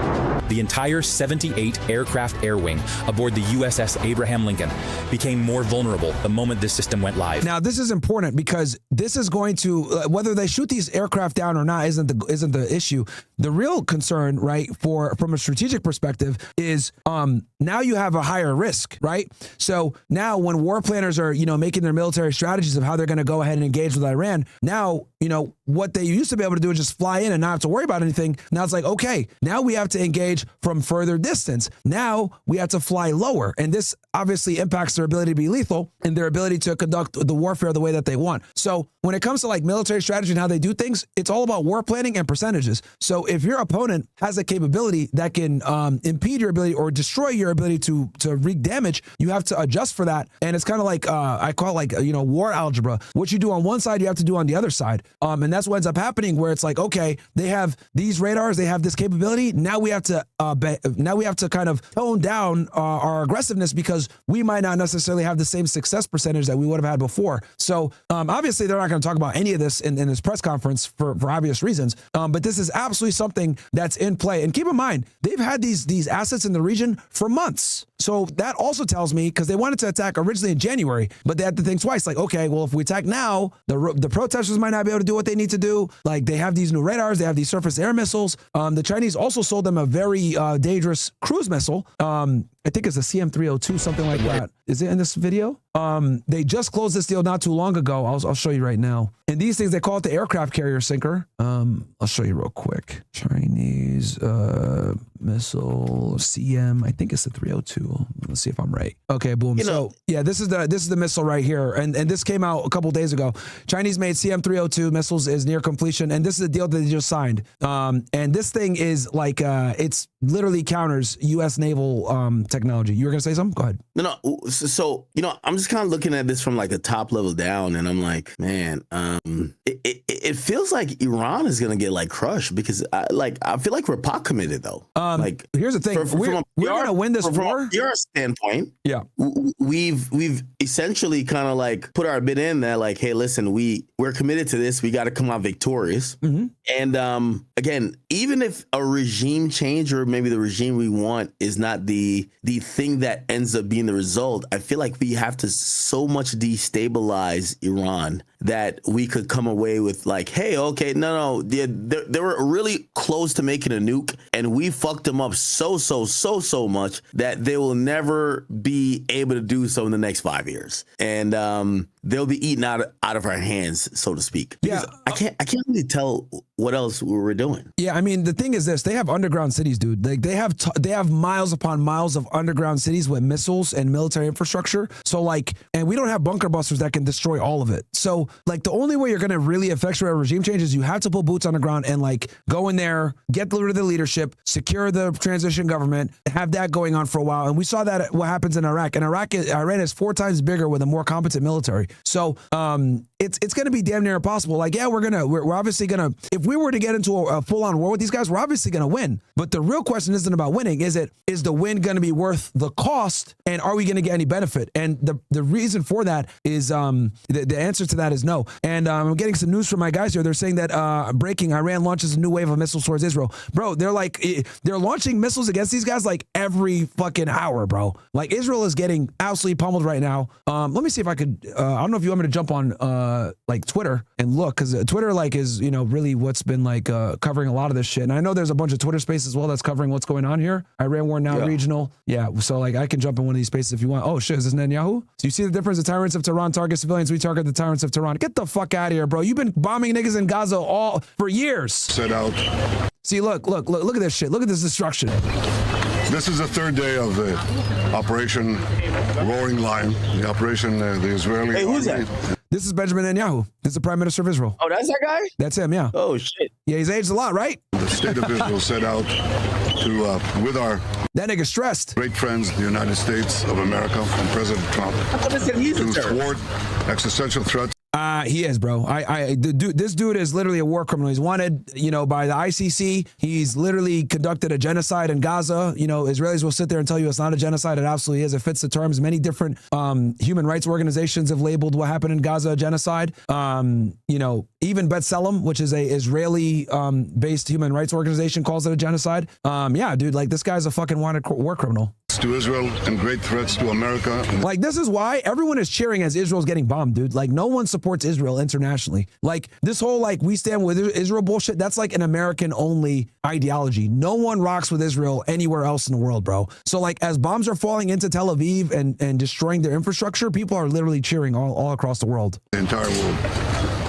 When I stand here in a place that was bombarded by the terrorists in Tehran against innocent civilians, you see the difference. See, he won't tell you that they literally killed hundreds of thousands of people in Gaza. He won't tell you that they bombed the fuck out of Iran first. He won't tell you how they've literally assassinated so many different people, killed innocent people. They started all these wars, and now they're getting they're getting the find out part of the fuck around.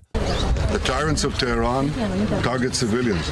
We target the tyrants of Tehran to protect civilians.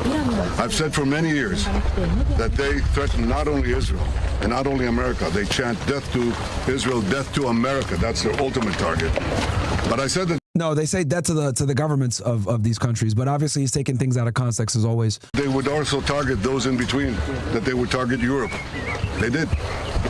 And if this regime, this terrorist regime of the kind we've never seen in the world, if they get nuclear weapons and the means to deliver them, ballistic missiles, intercontinental ballistic missiles, they will threaten all of humanity. See, Benjamin Netanyahu, I've watched him talk so many times. He's so good at always weaving their problems with American problems. Notice how he had to add in there if they ever get intercontinental ballistic missiles. Why is he saying that? So that he can go ahead and make a credible threat to the United States. He's been doing this for 20 plus years, making Israel's problems America's problems. I've been watching this guy for a long time, and he has a script. He's really good.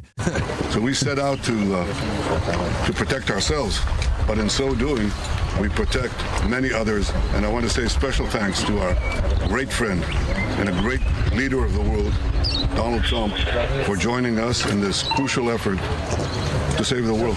Yeah, no, save Israel. So, you see the different tyrants of Tehran, blah, blah, blah. So Patrick posted this. Patrick is pro-Israel, which is sad. But anyway. And yeah, this is like what it is. So going to, look at this. Horses from what used to be the city of Tehran. There's been a combined 400 strikes. Yeah, they've been fucking up Tehran too. Holy shit. What the fuck? That's Iran right now? That's this is Tehran, the capital. Yeah. Right. Like, and here Israel's getting hit back. It looks like. See how they frame it? Innocent civilians murdered, but they do shit like this. Like, yo, the Israelis are professionals at, making themselves victims.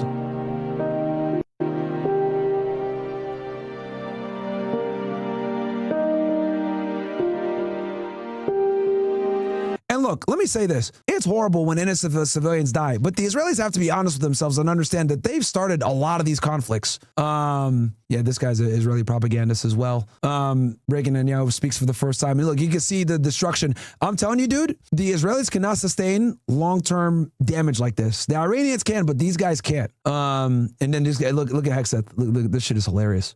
Through the blood of our people. Car bombs in Beirut, rocket attacks on our ships, murders at our embassies, roadside bombs in Iraq and Afghanistan, funded and armed by Iranian Quds Force and IRGC killers. My generation of veterans carry the names of brothers who never came home. And we shouldn't have been there in the fucking first place. That's what he's not realizing. He's talking about the Iraq war. We shouldn't have been there in the first place, Pete, you dumbass. Like, you're literally repeating history right now. You should have been there back in 2003 because we invaded Iraq because of weapons of mass destruction, which was a fucking big lie. The weapons of mass destruction lie comes from Israeli intelligence that Al-Qaeda operatives met with members of his Iraqi intelligence to pass anthrax. That's where that connection was made to justify the war in Iraq. But anyone would have a brain understands. Was it even about nukes? I thought it was about nukes. No, it was about weapons of mass destruction and that they were involved in the anthrax situation after 9/11. That's how they were able to tie it in. And the crazy part about that is that the anthrax, right, was manufactured here in the United States. It wasn't even by Iraq or Al-Qaeda. It had nothing to do with it.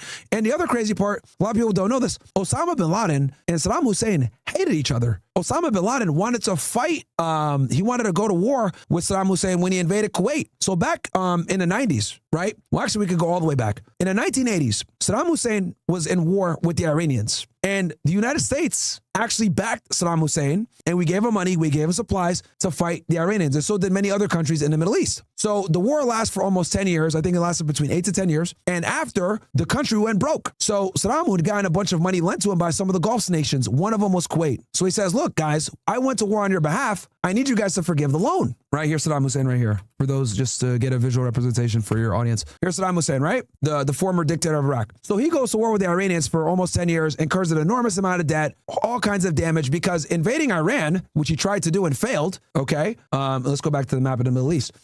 Invading Iran is like nearly impossible with all the mountainous area. So Saddam tells the Kuwaiti government, hey, I went to war for you guys to stave off the Ayatollah and the regime. I need you guys to forgive the loans. So Kuwait says, no, we're not going to forgive it. And we're also not going to lower our oil prices. So he's like, okay, cool, bet. He goes into Kuwait and invades it and takes it over in like a day. 24 hours, walks in with the tanks, takes it over. The United States says, what the fuck? So we go in there, we kick Saddam Hussein out, right? When Saddam invaded Kuwait, this obviously created a national security threat for Saudi Arabia, because look what's next after Kuwait. Saudi Arabia's right here. Osama bin Laden was he was Yemen. I think he's Yemeni, but he was a Saudi Arabian citizen. Family's worth billions of dollars, by the way. His family created the infrastructure that Saudi Arabia has now. Okay, and this guy was an engineer, very smart. He could speak English. A lot of people don't know that. So Osama goes to the royal family and he says, look, I will fight Saddam Hussein for you guys to get this guy out of here because he's threatening Kuwait, and look, Saudi Arabia's next. What does the government say? They say, no, we got the Americans. This infuriates Osama bin Laden. He's like, what the fuck? Why are you guys going to let kafirs, non-Muslims, fight to defend Holy Land? This is bullshit. They should be fighting this war. I can fight this war because he had just won the conflict against the Russians in the 1980s. He's high off of the W that he took in Afghanistan against the Russians, right? Because Osama's very rich. He was like a multimillionaire. He funded it. He was fighting there with the Mujahideen, which would later become Al-Qaeda. So he's high off his victory in the 80s against the Russians. It makes them back out. So when he comes back to Saudi Arabia, says, I could win. I had the Mujahideen. They laugh at him and they say, no, we're going to use the U.S. Because at the time, the Saudis had guaranteed protection from the United States under the Nixon administration, because Nixon had secured the petrodollar deal, which is what we had discussed before. So Osama starts criticizing them, saying, like, how are you going to use kafirs to defend Muslim land? This is bullshit. So they say, you know what, bro, you don't talk back to us like this. You know, in these Muslim countries, they don't have free speech. So they exile him. They kick him out of Saudi Arabia. So he's exiled to where? Sudan. He spends the 90s in Sudan. And this is where he starts to become more radicalized. And this is where he starts, having issues with the United States, starts to hate the United States, because at this time, also, it's important to note that Israel was waging wars, obviously against Palestine, against Iraq, etc. So interestingly enough, it was the Saudi Arabian exile that was a part of his radicalization to hate the United States. But everyone glosses over the fact that Osama bin Laden and Saddam Hussein were enemies, and we invaded Iraq allegedly through 9/11. So it makes no fucking sense. It's retarded. So when Pete Hegseth is saying this stupid shit here about, I was in Iraq and the Iranians supplied the weapons and shit like that. Yeah, that's partly true. But you shouldn't have been in Iraq in the fucking first place. That's the point he's missing. We should have never been there in the first place. They had nothing to do with 9/11. They had no weapons of mass destruction. That was a lie. And what do we have to show for Iraq? Nothing. A million plus dead Iraqis, thousands of dead soldiers, even more so that died when they came back here with PTSD, trillions of dollars in debt, and instability in the region that lasts till this day. Nah, chat. Hey, my man Myron is cooking, man. I ain't gonna lie, I'm about to jump over in a little bit though. Yeah, no worries. I want everybody to go check out my man. Yeah, no, because I've been on for 6 hours. Chat. We got a regular stream to do later. Yo, you gonna be on still? Yeah, I'll stay on. I'm gonna do more war coverage. When you come back on, just let me know. Anytime you want to talk about this shit, bro, I could cover it all day. Hey, Myron, you know, you're my guy. Everybody Anytime, who's bro. watching me on Kick, I need you to go to, what's your Kick? It's Myron Gaines X. I could drop the link in your chat. Go to kick.com/Myron Gaines X. I'm about to go take a nap I'm about to do my dogs take a nap. I will be on later on. Obviously we're going to still be talking about this, but I'm glad Myron came on to give us like some really good, info. I'll do more war coverage. And when you come back on, I'll give you updates. I'll give you a 24-hour, like what's been going on. Cause I'm going to I'm going to be covering the conflict, like hour by hour, what's going on and everything else like that. So when you come back, I got you. What time are you thinking to come back? Well, my bosses are these fucking lunatics in the chat. So just text me, bro. They're mad at me. They want me to come on earlier, but no. I'm gonna let you know when. Here's the thing. I appreciate you so much. Yo, everybody who's in my chat, listen, man, y'all all know I fuck with Myron. He's a really smart guy, always been really helpful to me, always been really good to me. And when it comes to like these topics, when it comes to the topics about law enforcement, he's always been there for us.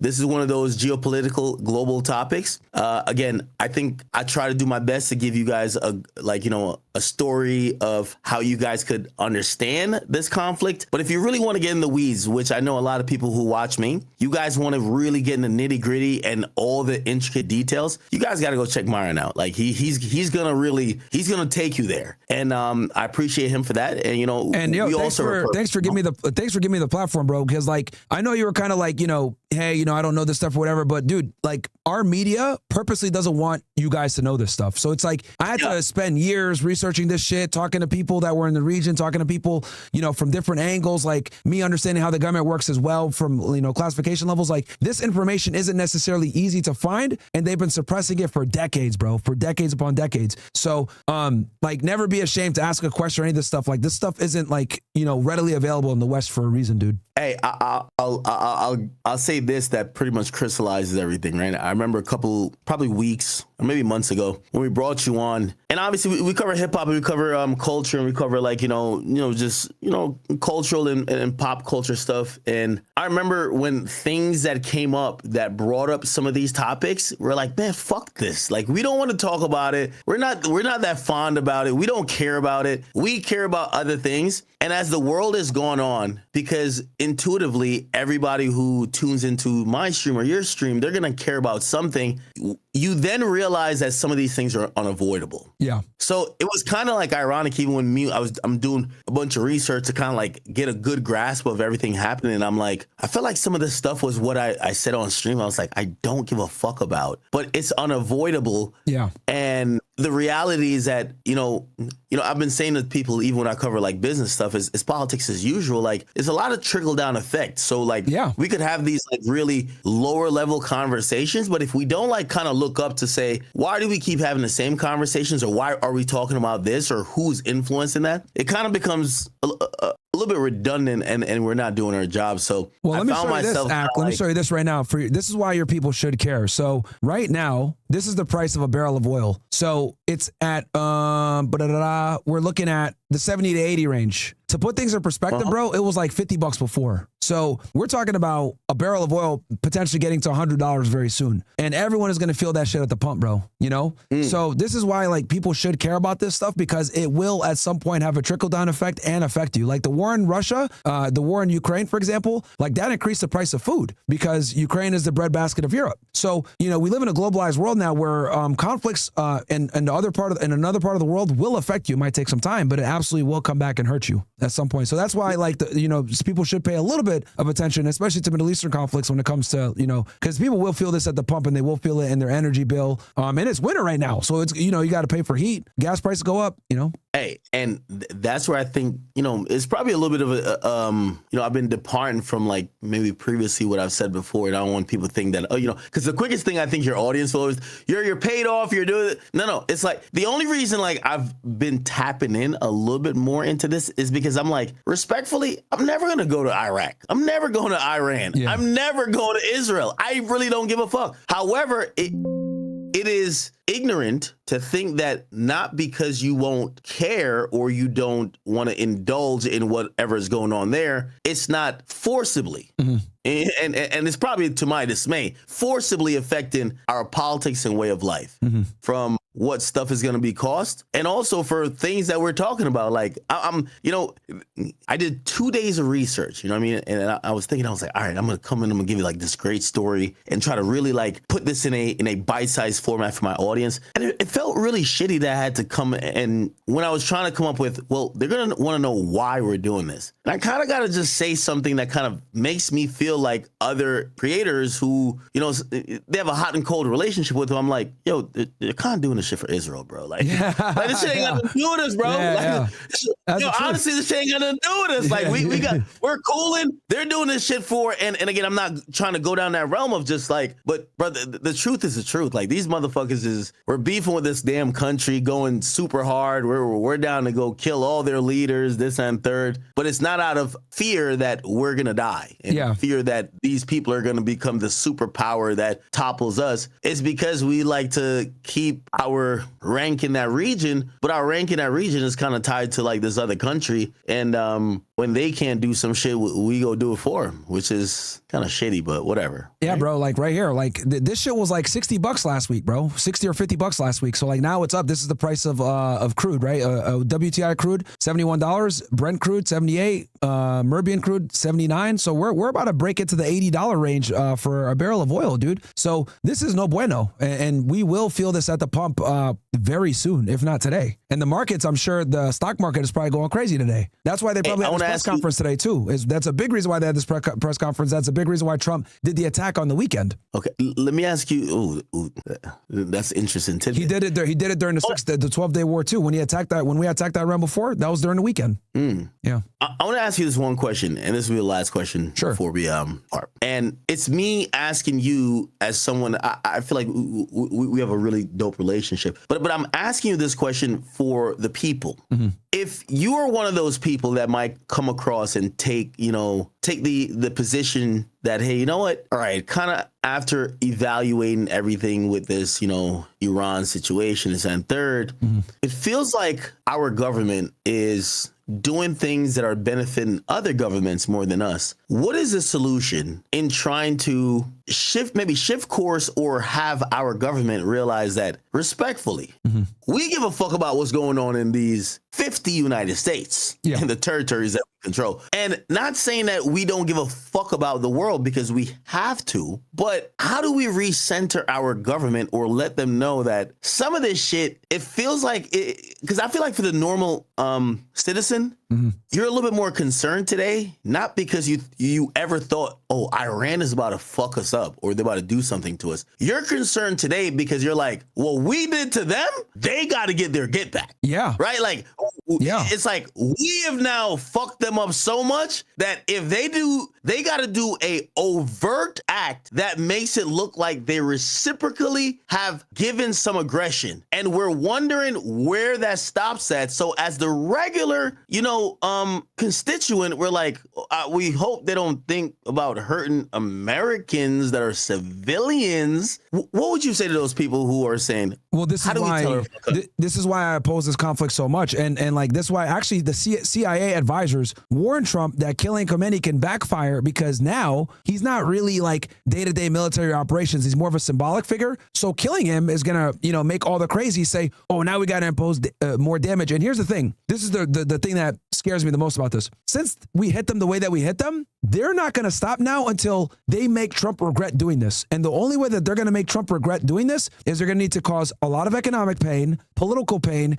and that's going to encompass killing U.S. soldiers, because they know that's what Trump can't sustain is American casualties. Because once the American public starts seeing more American flag draped coffins coming home from a war that we really weren't even involved in anyway, and that we fucking started, that is going to to absolutely destroy him politically. And the Iranians know this. They know that midterms are this year. They know that the U.S. has no stomach for Middle Eastern foreign wars anymore. And they know that Trump cares a lot about the markets. So what are they going to do? Let's destroy his political aspirations and fuck him up in the midterms by killing U.S. soldiers. Let's go ahead and destroy them economically by shutting down the Strait of Hormuz and attacking their Gulf partners and spiking up the prices of oil. And then let's go ahead and fuck Israel up in the process because fuck those niggas. And that's what they're doing. The Italians reached out to them through back channels to see if they wanted a ceasefire. They said, fuck out of here, U.S. Like, that's literally what they said. Fuck the United States. We're not negotiating. So, and the thing that kills me is they literally told us and the Israelis that if either of you attack us, we are going to start a regional war. We are going to fuck you guys up financially, and we're going to create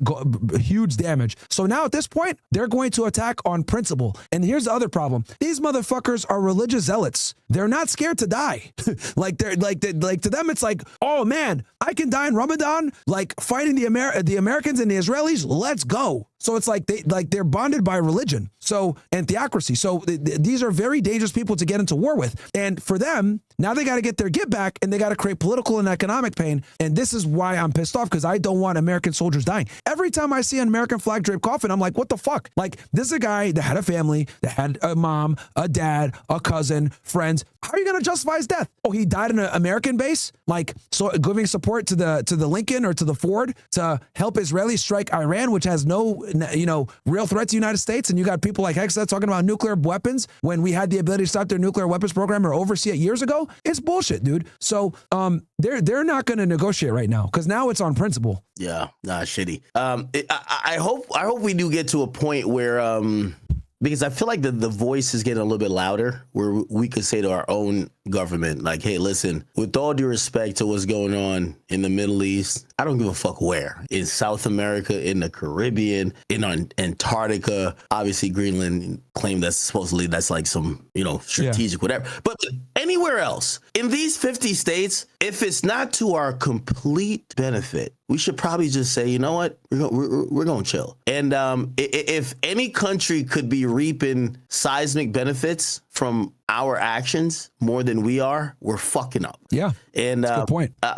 Especially when we pay the cost. I don't know how that gets communicated, right? Because, like you hear so many things that, oh, there's this powerful people that they're in the union. It feels like we're almost like we're compromised and we're like, infiltrated. But, I definitely hope in due time, I think the American people would probably hopefully see what's going on and speak to say, yo, listen, man, with all respect to these other countries, fuck them. Yeah. And when I mean fuck them, I mean all of them, whether it's Iran, Israel, whether it's Iraq, Afghan, we should be caring about us.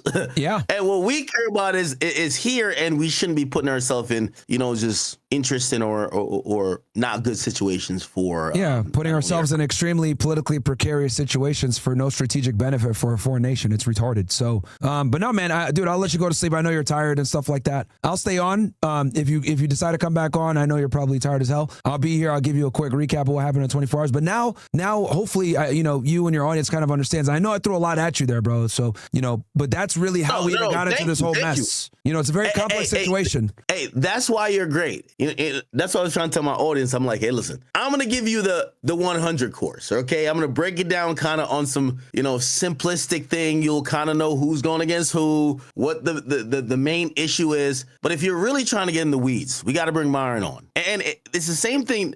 Shit, we should have did that for even the whole war against drugs, especially with the cartels, because that's a whole thing too. We can do that. We can do that whenever you want. That's another one of my things. That's such a huge thing, especially with this president, Claudia, or the Sheinbaum or whatever. Yeah. Like her like Ministry of Security or Secretary of Security is like the guy who El Mentor tried to kill, like put 2 bullets in, like it's crazy shit. So anyway, I appreciate you, but I want everyone who's watching me, if you're watching me on Kick, thank you guys for tuning in. Make an account. Please hit the follow button here. But please, I'm about to cut my stream, and I want all you guys to go over to Myron Gaines. He does an amazing job. This is his specialty. I want to let y'all know this is. Hey, listen, I know you might have seen him shout at a couple whores, but like that's what he does on the weekdays. Okay, that's his off time. Right here is where you're gonna get the real, in-depth intellectual breakdown that, you know, I try to give you guys for hip hop, but when it comes to geopolitical stuff, he's going to give you for here. Okay. Chat, I love you. And Myron, thank you so much. Appreciate you, man. Thank you so much. And, I'll hit you on text and I'll tell you when I'm getting back on, but please continue to cover this and keep doing a great job. Yeah, we'll keep covering the war. So yeah, no guys, Myron Gaines X, come on over from Axe Squad. Act, thank you so much, bro. I'll catch you. All right, W Stream guys, W Stream. We'll continue on with the coverage. Shout out to Academics, the homie. It's always fun having him on. Let me get my camera on, guys. Give me 1 sec. I'm getting better with this Discord shit though. I'm telling y'all, man, we're getting here.